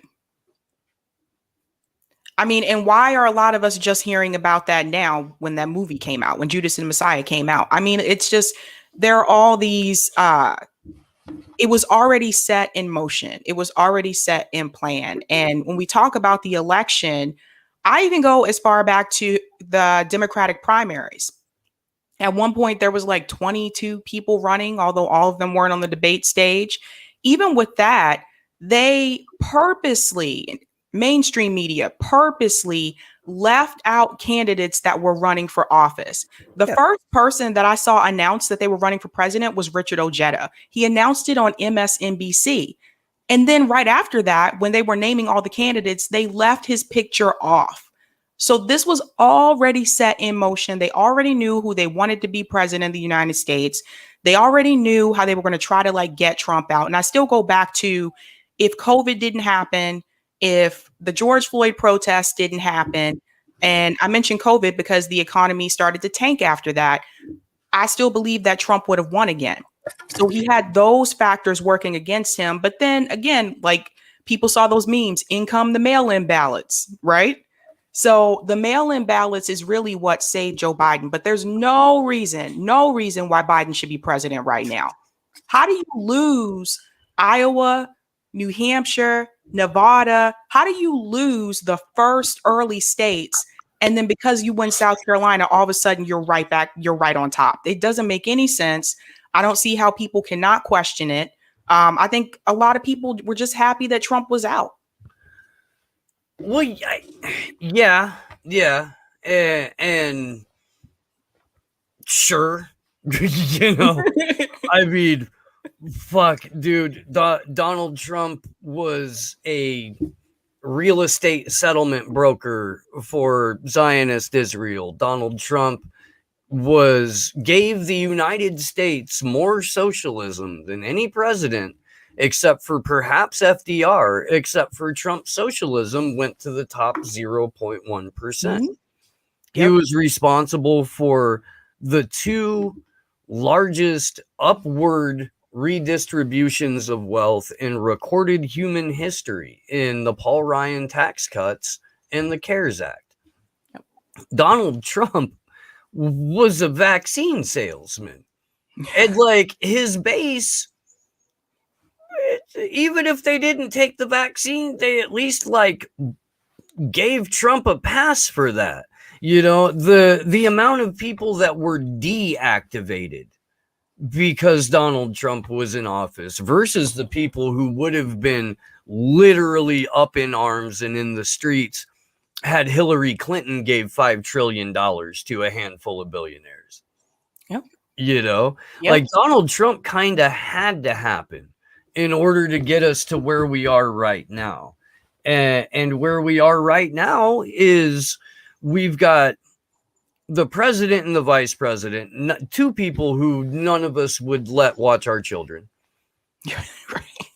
Who did not have the will of the people behind them, who didn't have the support of the people in their own party when they were running for the office that they have. Yep. They're telling, again, 85% of the country that they're domestic violent extremists, that we humans, you and I, Sabby, are individually filthy, dirty, irresponsible people who have mismanaged the planet. So we're going to have to pay the price to fix it. Meanwhile, the military, the world's largest global polluter, gets a pass and is not even mentioned in any sort of carbon reducing legislation or Green New Deal. None of that. Not nary a word about the people who are actually doing the destroying of the planet. It's our fault individually, and that we are also not responsible enough to determine what is and isn't real, or speech that we may find offensive. We're not capable of looking past that or scrolling ourselves. We need the government to have a public-private partnership with giant tech firms in order to determine what is and isn't allowable speech. And I mean, the way that the left is going along with this shit too, Sabi, kills me. It kills me. The left used to not be the speech police. Exactly. But you know what, Steve? Those people aren't real leftists. And like we just talked about, like me and Afeni just did a show about this, the difference between leftists versus liberals. And it was a hot button topic. And the thing that I tell people is that these people who say that they are leftists and they are pro-imperialist, they're for these forever wars. These people are not leftists. They are liberals. And I think if we go back to like right after Biden won, look how people's talking points, especially in left independent media, look how people's talking points started to change, right? So it was gratefully like disappointing to me and to a lot of other people that I'm close to. And like for FHL, that's why we do what we do, because we saw how people started to, people that we admired, by the way, that we had a lot of respect for, they started to shift their narrative to follow the money. And that's not left. If you are comfortable with the status quo, if you are supporting Israel with the conflict with Israel and Palestine, if you are for these forever wars, if you are pro-imperialist, that is not leftist. You are a liberal. Please stop posing. Please stop pretending to be something that you're not, because it is hurtful to the rest of us who really are leftists and really fight and push for these issues every day. So I've basically stopped trying to like, I think labels are what people put on themselves so that other people know how much you're worth to them. And like, that's really all you get out of it. But this is so much a top versus the rest struggle. It's you know, I mean, it's not even just class, because it's every class but the top 1.5, you know, or like to be a 1%er means you've got something like $1.5 million, and you're a 1%er. I live in California. If I make $140,000 a year because I've got a couple of kids, I'm considered low income. I do not make $140,000 a year. I don't make anywhere near approaching that, not even a fucking little bit. And still, you know, 140 grand a year, low income. That's fucking insane. That means you can be a 1%er technically in this state and still be kind of fucking struggling. Like, that's fucking nuts. and so it's not even, you know, the 99%. It's like 99.5%, 99.9% that are ultimately affected by all of this shit. And we have still managed to reduce arguments to where the French Parliament sat in the late 1700s. And that's what our concepts of left and right are still based off of to this day.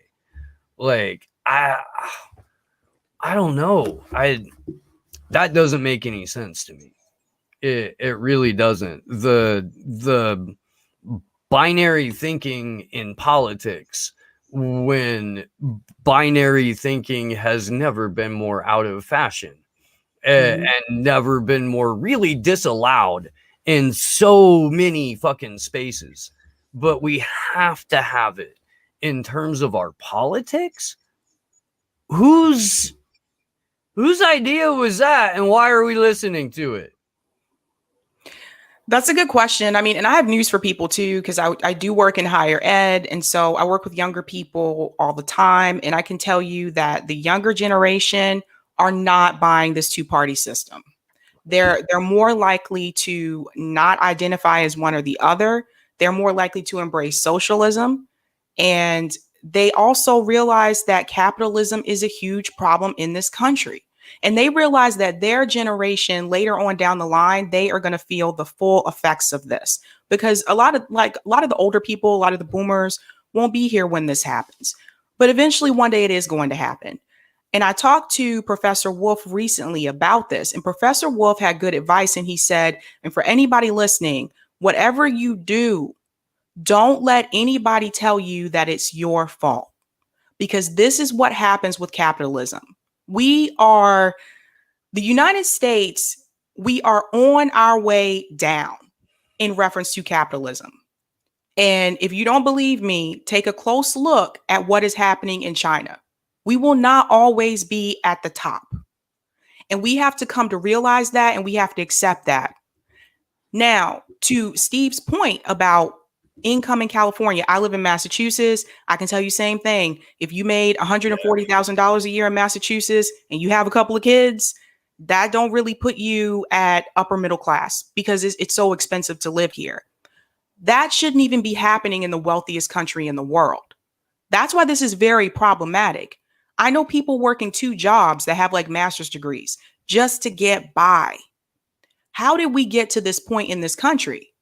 And so this is why when people say, or excuse me, the talking points that you hear on the right, and you hear this on CNN too, when they make these comments that like Bernie Sanders wants to take your health care away.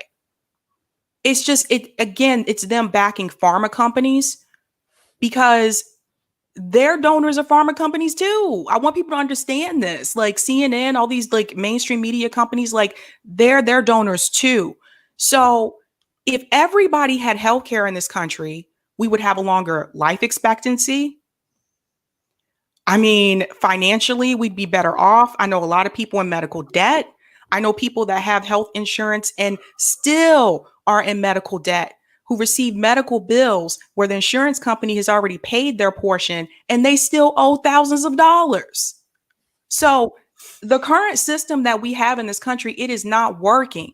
And if the people that we put in office really care about us and really want to help us and to help get people out of poverty, they would actively be pushing for these issues.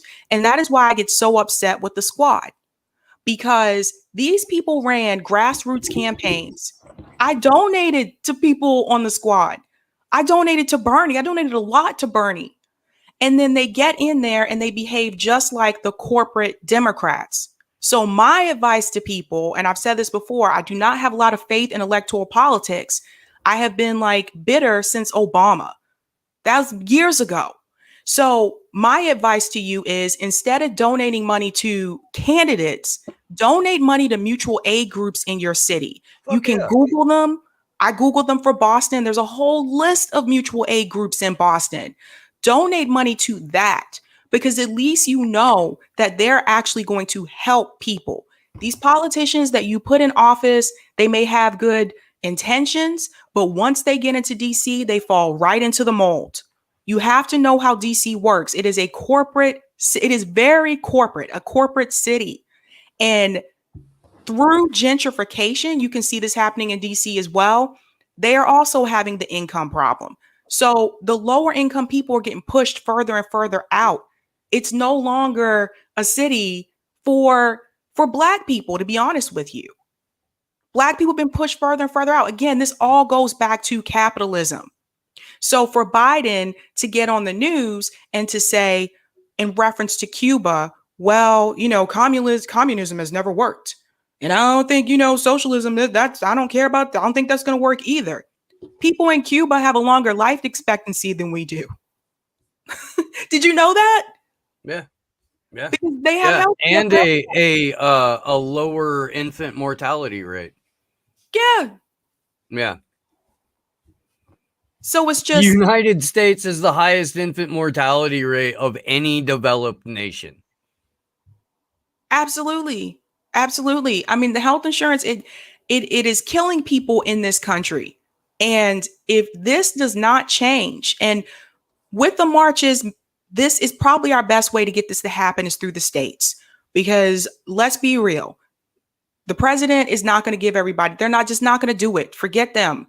So doing it through the states, this is actually what we did with marijuana in this country. Now I have to look up the number again because I forget, but now there are several states that have legalized marijuana in this country. It's only a matter of time before it's everywhere. But we already tried it for the people on the left who are still into electoral politics. We already tried it your way. We tried it with Justice Democrats. We tried it with the Squad. We tried it with Force the Vote. It didn't work. So now we are trying a different strategy. So please do not come and hate on us and call us names and attack us, because we're trying another strategy, because the one that you presented and we tried, it did not work. It is time to move on. And I think they need to let it go. And just to let you know, there are only 6 states in the entirety of America that don't have some form of limited to recreational use of cannabis on the books. It's only 6. It's only 6. Yeah. I gotta ask, man. I gotta ask. And I want to qualify it by saying I am not a proponent of the current model of healthcare in America. I think it's a death factory. I think that in general, the West has chosen to treat symptoms, to ignore disease, ignore curing. There's no money in curing things. That's ridiculous. So because we only treat symptoms and we stigmatize so many aspects of healthcare, that there's no actual health or healing in it. And that is an embodiment of brutality that I find not only offensive, but worthy of combating. At no point do I think that a suitable replacement for the predatory monsters in professional healthcare are the predatory monsters in Congress. And so I don't know what my solution would be, other than to try and like decentralize as much giant fucking segments of the industry.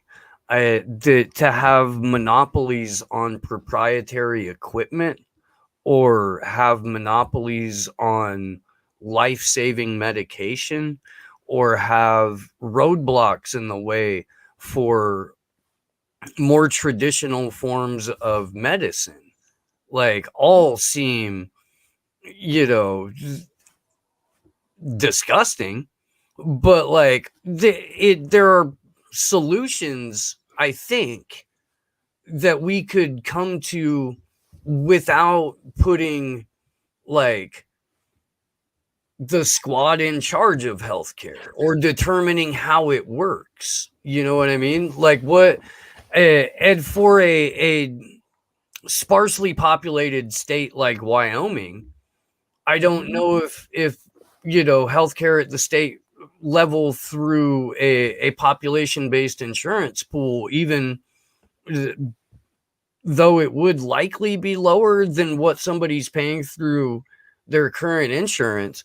Like, I don't know. You would have to, I think, maybe do it regionally rather than statewide, unless you had, for example, California or somewhere where it's just a ridiculous amount of people. I don't know. What do you think?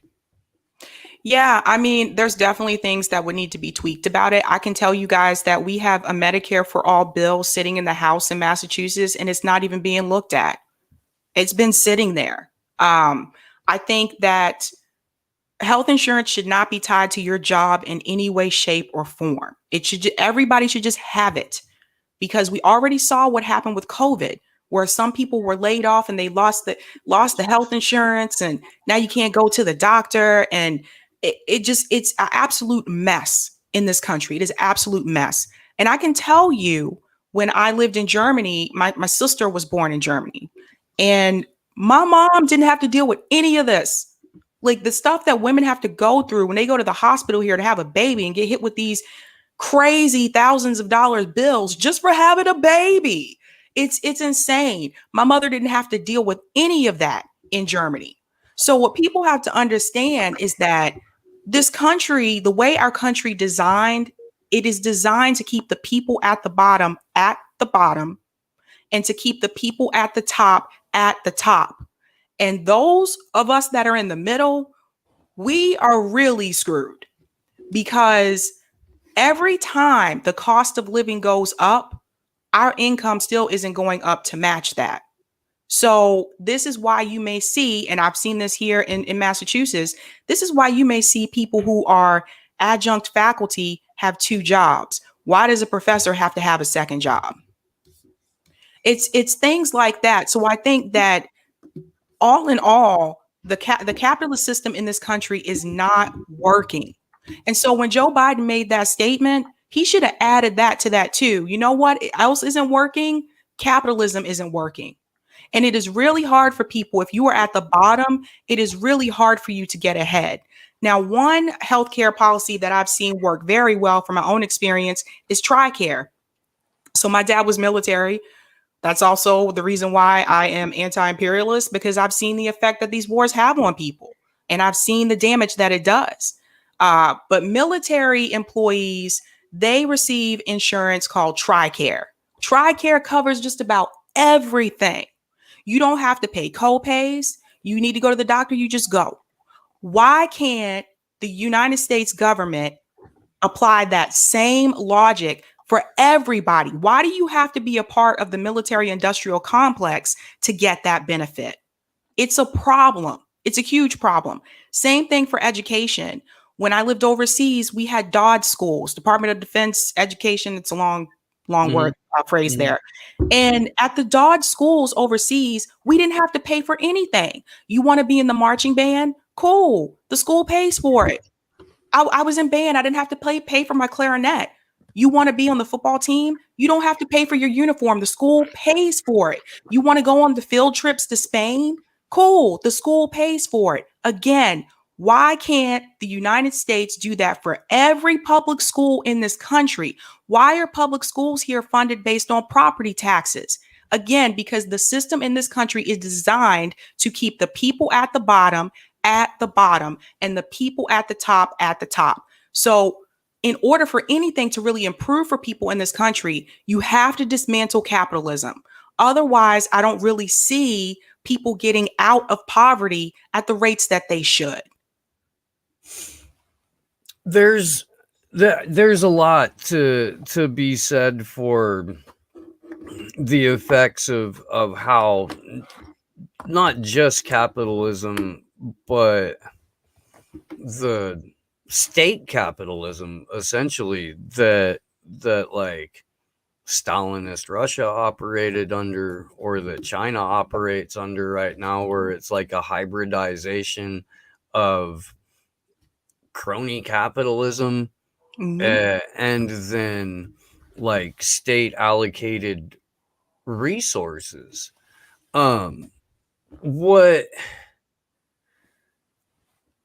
What I see happening is we've got, on the one hand, like so many different pretty vital issues that require immediate attention from all segments of the population in order to approach any kind of legitimate redress for all of us who have been victimized in some way, shape, or form by our homegrown oligarchs, by our global oligarchs, by their public relations firm in Congress, and by the arbiters of state violence, be they military or police. Those things are huge. My fear is that the solution is going to look a lot like this.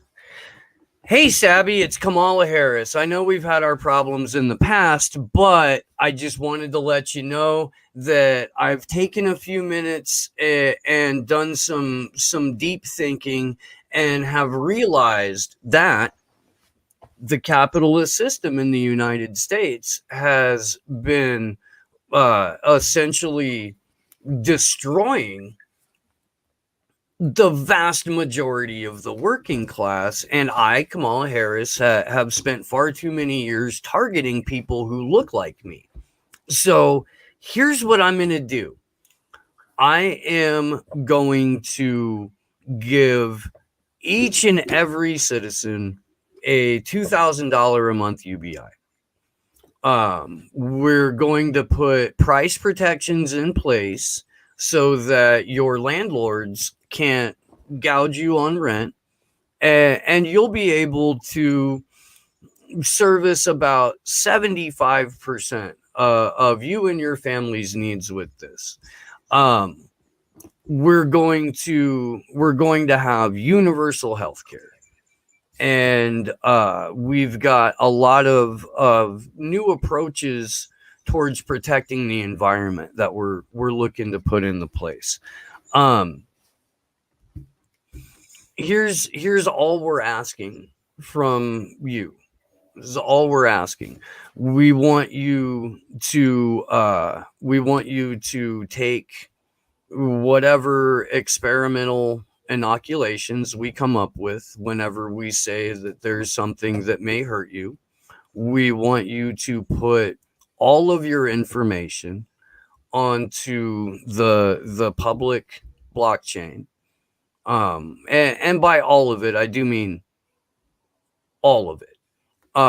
We're going to observe and monitor you down to the cellular level, so that, you know, if there's something wrong with you, we will be able to deliver a healthcare remedy immediately. We'll know in more or less real time, and we'll be able to get that medication to you. We're going to do away with, and this is something that Joe Biden has said already, by the way, we're going to do away with your credit scores of really unfairly targeted, mostly majority Black and brown communities, and they've hindered your economic success. So we're going to go and we're going to get rid of that. We're going to replace it with a social credit score. And if you are, you know, a good person, you shouldn't have anything to worry about, Sabby. However, if you have ever expressed any anti-government sentiments, you have ever criticized unfairly CEOs who are just trying to do their best for their shareholders, well, we're going to take away some points, and that's going to prevent you from, you know, traveling freely. Might cost you some off of your UBI.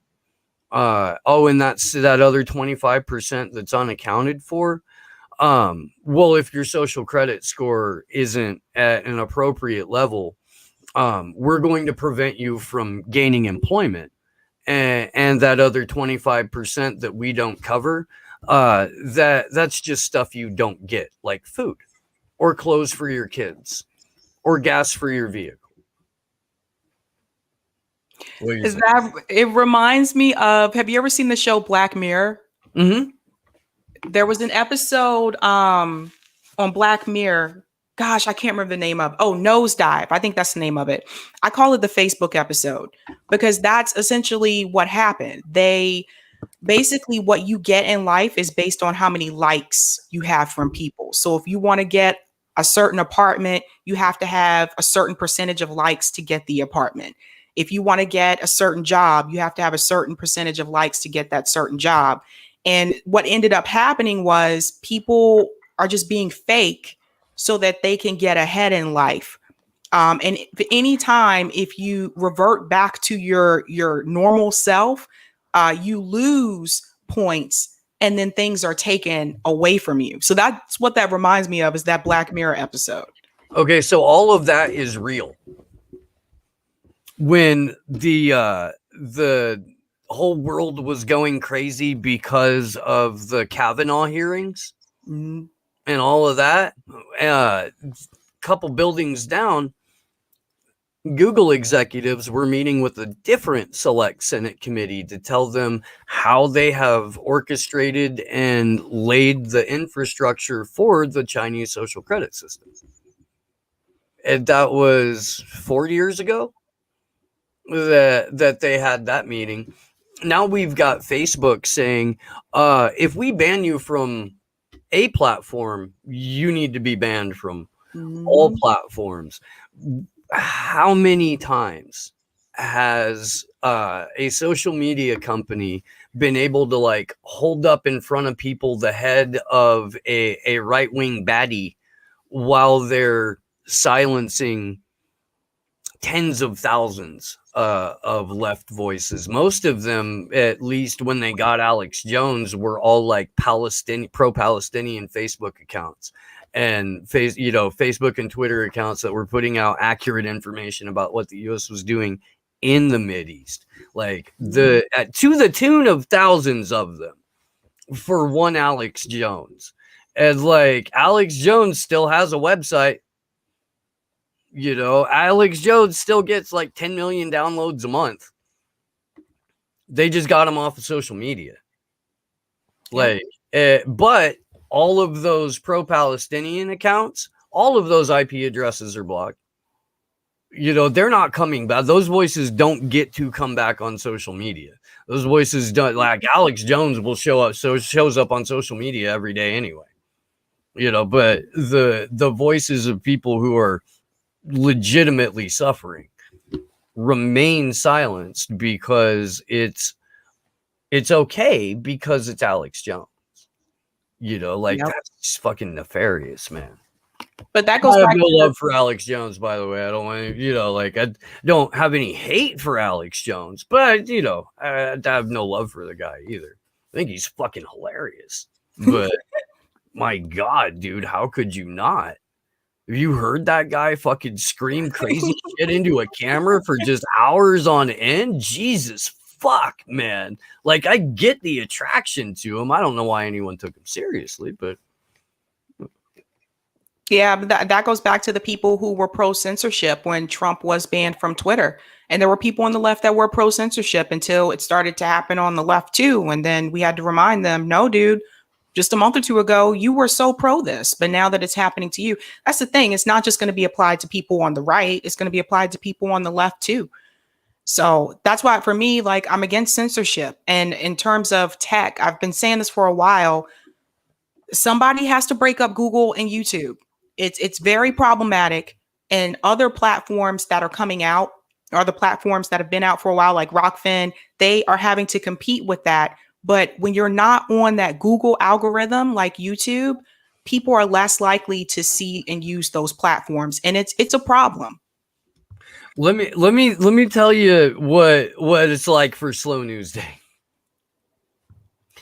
This show has never done the let's play it safe on YouTube and self-censor here. And like we've never been allowed to build up our subscriber base on YouTube. For a while there, anytime I got it was between 1,000 and 2,000 subs when that was happening, I would get a couple of like good guests on.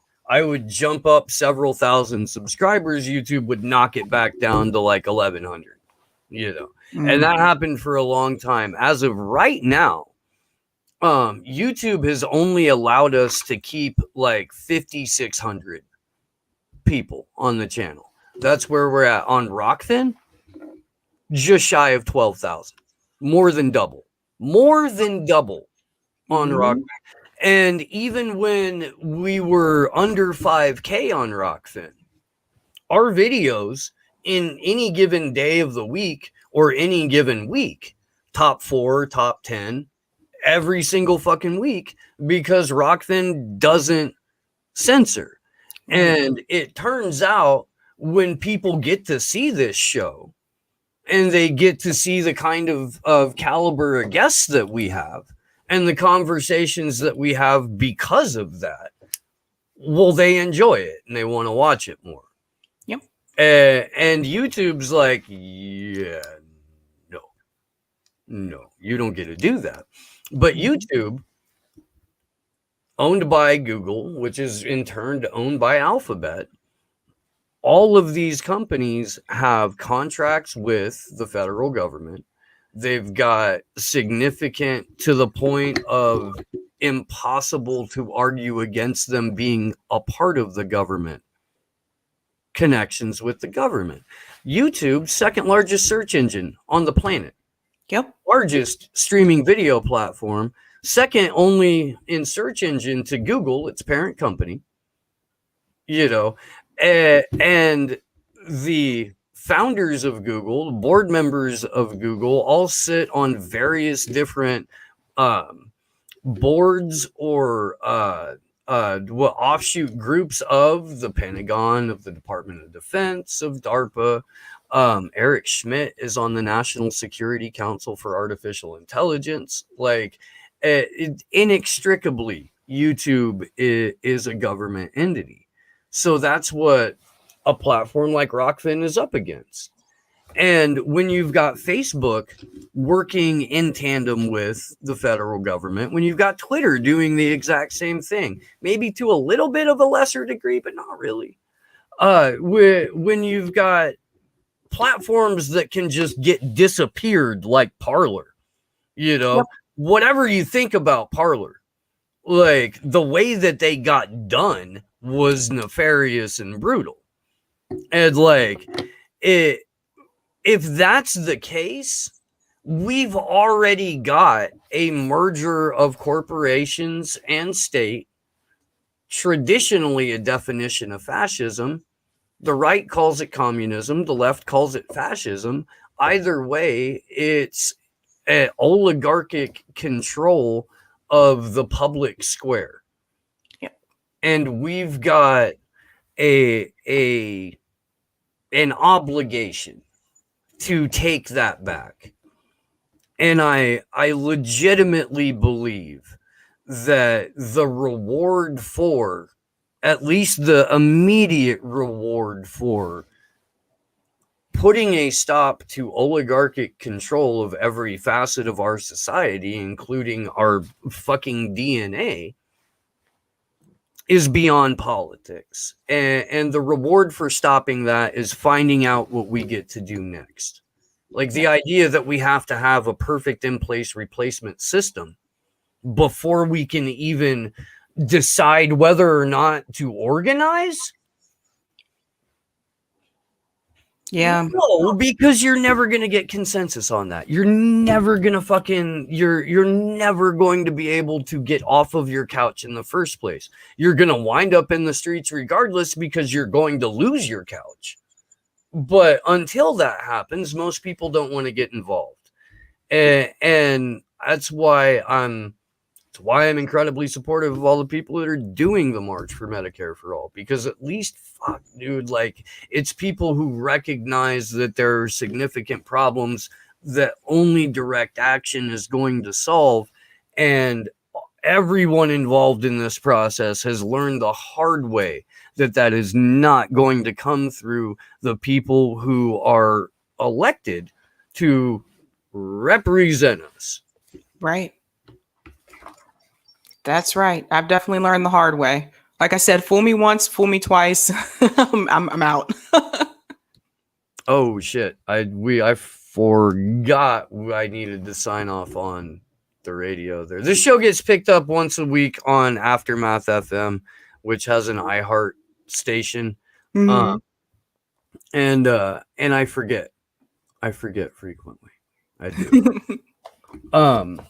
I don't know how long you can stick around. You've been here for about an hour. I do want to know, like, what your entry into the media space was like, what it's been like being a part of Fred Hampton Left. Got a lot of love for the folks over there. I've been trying to schedule. Yeah, just so fucking busy. and do like 800 shows a week. So it's hard to get anybody there on on a separate interview. But if you got time to stick around for a little bit and you can answer that, I would love to hear it. Absolutely. So for me, in the beginning, I started out with my show, Sabby Sabs, on YouTube. And along the way, I found Nick and Rome on Twitter from FHL. And this was I think this was like right before FHL started. Yeah. So at that point, Nick was still going by Progressive MMA on YouTube. So we started following each other. And then I had Nick come on my show. Rome was actually my second guest. A lot of people don't know that, but like that goes like way back. Like Rome was the second person that came on my show, and Torrin Walker was the first. And we were talking about like the whole force the vote thing back during then. But in the beginning, when I first started, it was very difficult because no one knew who I was. It wasn't really easy to get guests. So the people that came on in the beginning, I'm very, very grateful for. Marianne Williamson was one of those people. And that really like helped me out a lot. And then later on, I was asked to join FHL. So I'm also a part of Fred Hampton Leftist, and I still have my show as well. And we have been really busy. Like things just really kind of took off with FHL. What I've received from people, from subscribers, a lot of them have contacted me and they said, I'm so glad you guys are in this space because you're offering a different voice that we don't get to hear as much. There weren't many Black people in left indie media. All of us noticed that. That was one of the reasons why we decided to do this, because we wanted to give leftist news, but from a Black leftist perspective. There were some talking points we felt were kind of left out or not said in the right way. So what pushed me to kind of do this was the message that went out about defunding the police from some people in left media. I didn't like that they were saying we shouldn't do it because it's not popular. Some leftist hosts being against reparations. I did not like that. So that's why I came into this space, and over the past 3 weeks, things have really kind of taken off. Like for me, I think Jimmy Dore had a lot to do with that. I think Nico had a lot to do with that because I've received a lot of support from them. But yeah, it hasn't been easy. Over at FHL, we do get attacked a lot, as you can imagine. People just aren't used to seeing, I guess, that many Black people on the left on the screen at one time talking about some of the things that we're talking about, especially during the roundtable episodes. So we do get hit with that, but we just try to focus on the positive and to continue to do what we're doing.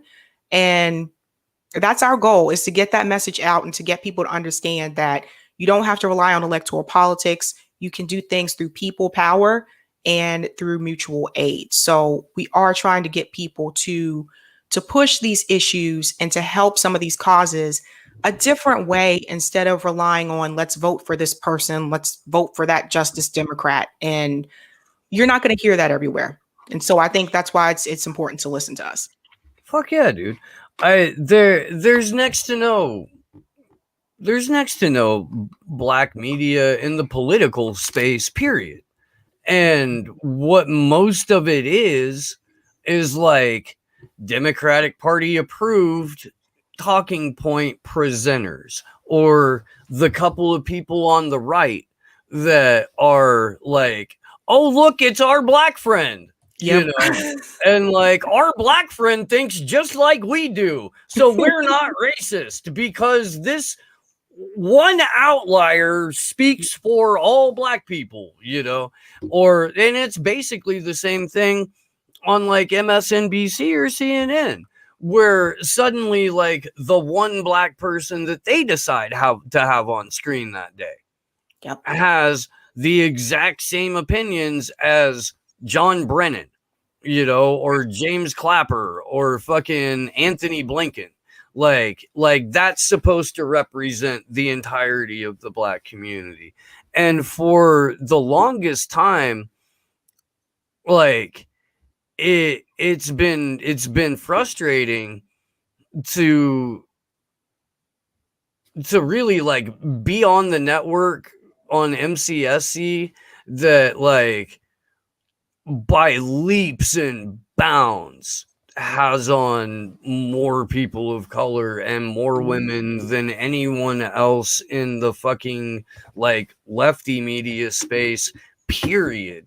And like, and to only see the exact same like approved faces on on everybody else's show, we're like, okay, we've got the safe black person that we can bring on. Or like, oh, look, it's Bree Joy Gray again, because she's the only black person we know, and like, it's not even indicative of like the subset of leftist that particular show is trying to appeal to, let alone anybody's fucking job site, let alone anybody's fucking community, or like it is really fucking, it's hard for me to watch, so I can only imagine how it feels when you're actually black. And like, dude, like, we've been pretty open about like why we have people on the show and who's coming on, and it's because I like to have people on that I think that are smarter than me, and I ask them questions. Like, that's about it. That's the whole fucking premise of the show. I had somebody call me and thank me for platforming more women than any other dude in media, and I'm like, well, I should give you your money back, because that's not what I'm trying to do. If it works out that way, it's because somebody's really good at what they're doing, and I want to have them on the show to ask them questions. Has nothing to do with what somebody looks like. It has nothing to do with whether or not somebody has a penis. Like, that's ridiculous, but that kind of shit happens in media all the time. And this space is really fucking weird to navigate. And I know it's weirder to navigate when you're female. And it's got to be exponentially weirder to navigate when you're female and you're black, Mm-hmm. And like, dude, so I got respect for anybody who's coming out to do it in a way that isn't already, rubber stamped by the fucking powers that be. Yeah, and I have received like comments and emails from people telling me that they are actually starting to move away from watching some of the large platforms like the TYTs and what's the other one? Oh yeah, the TYTs and Secular Talk. Like, I've had people email me personally and tell me that they actually are starting to watch more of the smaller left independent media channels, because they feel like they're starting to hear things that they're not hearing on some of those larger platforms. And it's true, like some of the things we talk about, you're not going to hear it on there. It's not their lived experience. They don't really know about it. When they do try to talk about it, their stats and data is wrong. Or they'll bring on like that one black person that like Steve's talking about to try to like talk about these things, and they're just going to side with the person that's the host. We're just not that way. And so if you're looking for something different, definitely check out Fred Hampton Leftist. Definitely check out my show, Sabby Sabs, because we're just going to keep it real with you guys. The other thing is we're not corporate bought. Like, we're not TYT. We didn't sign some contract with, a Katzenberg. So we have nobody really to answer to. It's just us. And we try to be 100% authentic with you, and we keep it real. And if that's what you're looking for, then definitely check us out. And the other cool thing about us is like, we're activists and organizers. How often do you see that? How often do you see some of these people with these large platforms bring on activists and organizers on their show? It is hardly like to none. They're so out of touch with that community. They don't even know what it's like to go out on the street and to fight for things. So I think it's important that we start listening to people who are actually we are going out there fighting for these issues, instead of the talking heads with the large platforms that don't even know. They don't even know what it takes to get involved with some of these things on the street. Well, and they don't have anything to say. They don't. I think the reason that people are starting to branch out in their media is, well, there's a couple of reasons. One, people are watching political YouTube like it's fucking television, and they just click through show to show to show to show, and they're only in it and so that they can like maybe identify with one of the characters and like watch the character arc play out. And sometimes there's, you know, high drama, and sometimes there's gossip. It's like, okay, a couple of times they do a little bit of news, but that's not really why we're here in the fucking first place. And I totally change the channel when that happens. Like, that does happen. It does. And it fucking pisses me off. But like, people are starting to figure out what the model is for independent media. And that model is mainstream media with swear words. And it's, you know, taking a mainstream clip and rolling it and wagging your finger at it, and then rinse, repeat. And you're exactly right, man. At no point do you bring on an activist or an organizer so that when you do 15 minutes on why this, you know, particular viewpoint or legislation is atrocious, you can follow it up by saying, and here's how you can get involved to help stop it. You know, that doesn't fucking happen.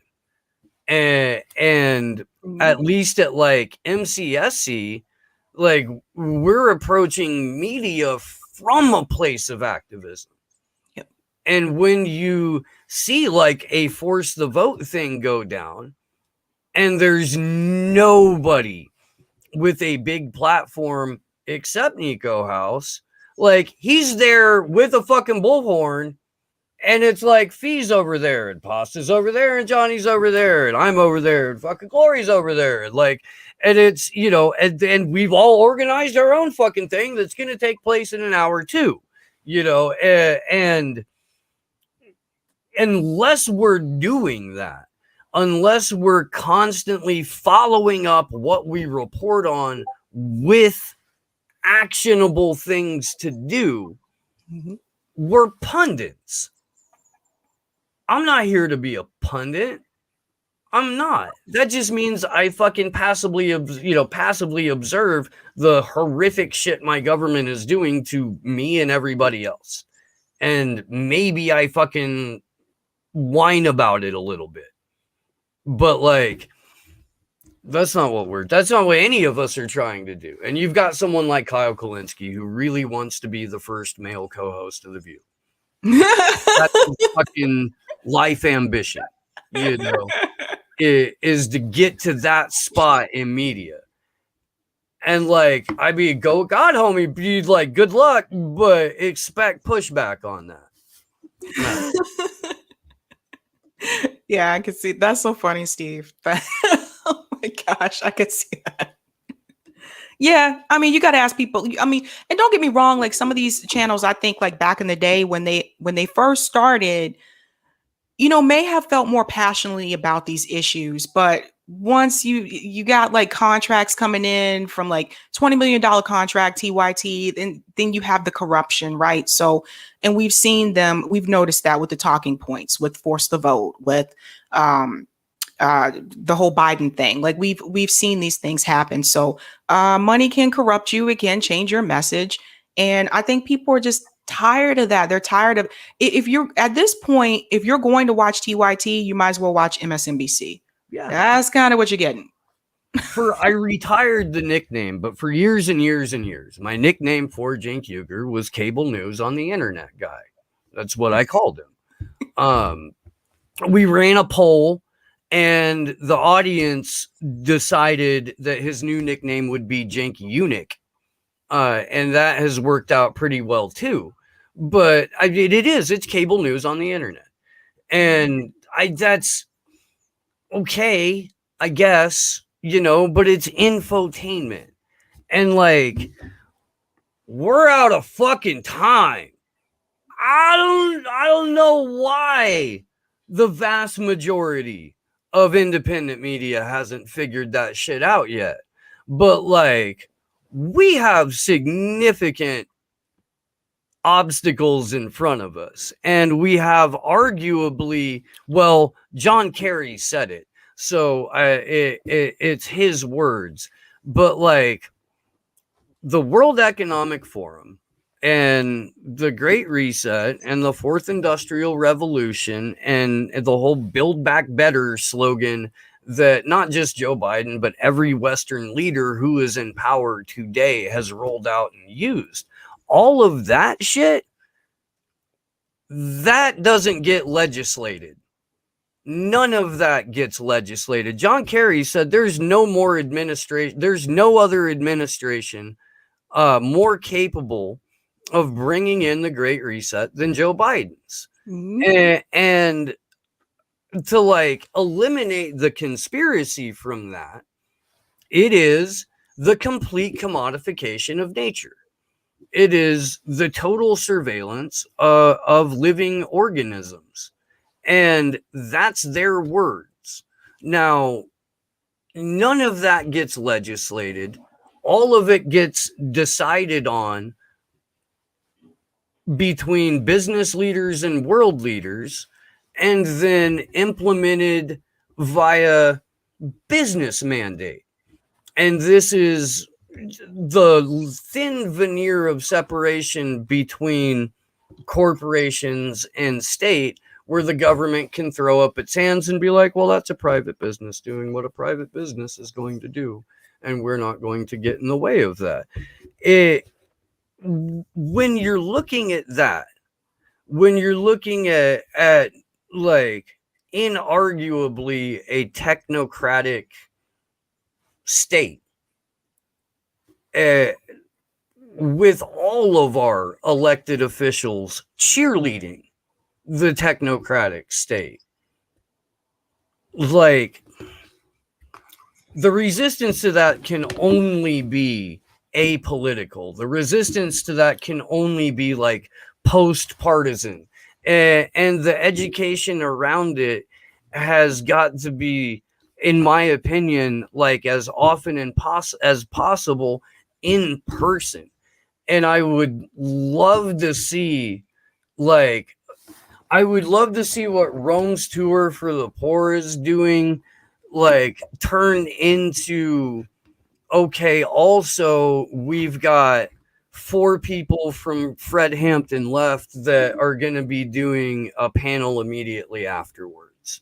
That, like, and this Tour for the Poor has become like a fucking essentially traveling circus with as many people as possible from FHL, like, attaching themselves to it through fucking whatever means possible. But I mean, I guarantee that that can become its own fucking movement if enough people throw what they know and what you guys can all talk about, like, on top of it.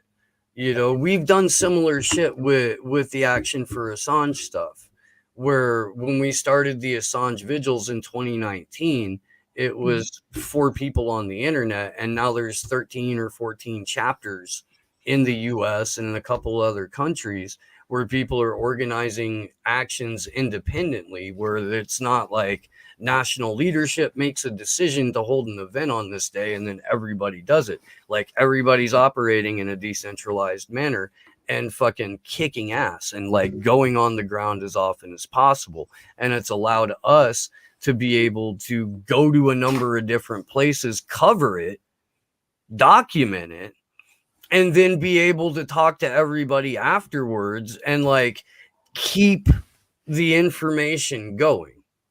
And I know I jumped around a lot all over the place there, but I've also been running my app for several hours and should probably stop doing that.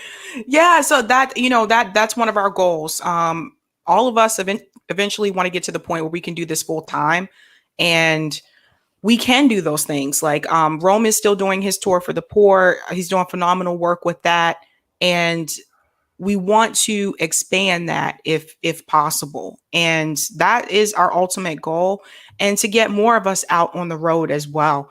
I think one of the things that prevents that from happening is our other jobs, the jobbo. But yeah, that's ultimately our goal. And so we're aiming towards that. And it's one of those things. Like, I really appreciate like you having me on and people like giving us a chance to come on and talk and speak to people about what we're doing over at FHL. Hell yeah. Well, please let people know where they can find all of your channels and all of your stuff, and how they can support you, how they can support FHL. And thanks so much for coming on, taking time out of your day to fucking chat it up a little bit. Yeah, anytime. You can find me on YouTube. My channel is Sabby Sabs, but you can also find me on Rockfin as well. Fred Hampton Leftist will be on Rockfin at the end of July, so look for them to come on Rockfin as well. I know we're all really excited about that. And you can also find me on Spotify and iHeartRadio, also under Sabby Sabs. Please follow me on Twitter. My Twitter handle is @SabbySabs2, the number 2. And that's pretty much the best way to see what I'm doing, is to follow me on Twitter, because we all know how the algorithm is with YouTube, but I usually post all my stuff, like tweet it on there as well. Hell yeah. Well, y'all, we're gonna wrap it up. I will when we come back at 3 for the afternoon show, Glory will be back. I guess her like whole fucking computer just took a shit on her, so she is running out to get a replacement, a backup box for the day. And so she'll be back with us. That's 3 on the West Coast, 6 on the East Coast. That is our Rockfin only show. And those are a whole lot of fun. I get abnormally stoned half the time and talk a bunch of mad shit. So looking forward to that. Oh shit! We got Hunter Carranza, who did the Vegas Assange action on Julian's birthday on the 3rd, who will be popping in for a little bit to update us on that, and to let us know like exactly how many strippers are going to be hired for Pasta's "I'm moving to Vegas" party. But so that's going down here in a couple of hours. I will read through all of the super rays and stuff from earlier today for that. What else? Yeah, a bunch of stuff coming up, so you're just gonna want to be there for it. We are full time. We do have a GoFundMe running. I dropped the link in chat a couple of times. It is quite realistically and literally the only way that we get to keep doing the show. So if you can do, please donate to that. If you can't, please share the link. I couldn't donate to a fundraiser right now, but I could share a link. And shit, man, I think that's it. Big thanks to Gordon from those conspiracy guys from joining us all the way from Dublin. Thanks to Sabby Sabs, Fred Hampton Left. Thanks Sleepy Josh on the 1s and 2s. And my better than your co-host Glory Jones, who experienced Florida weather, and I guess, I don't know, the fucking full fury of the deep state with an exploding computer. I love you guys. I will see you soon. Good luck to us all.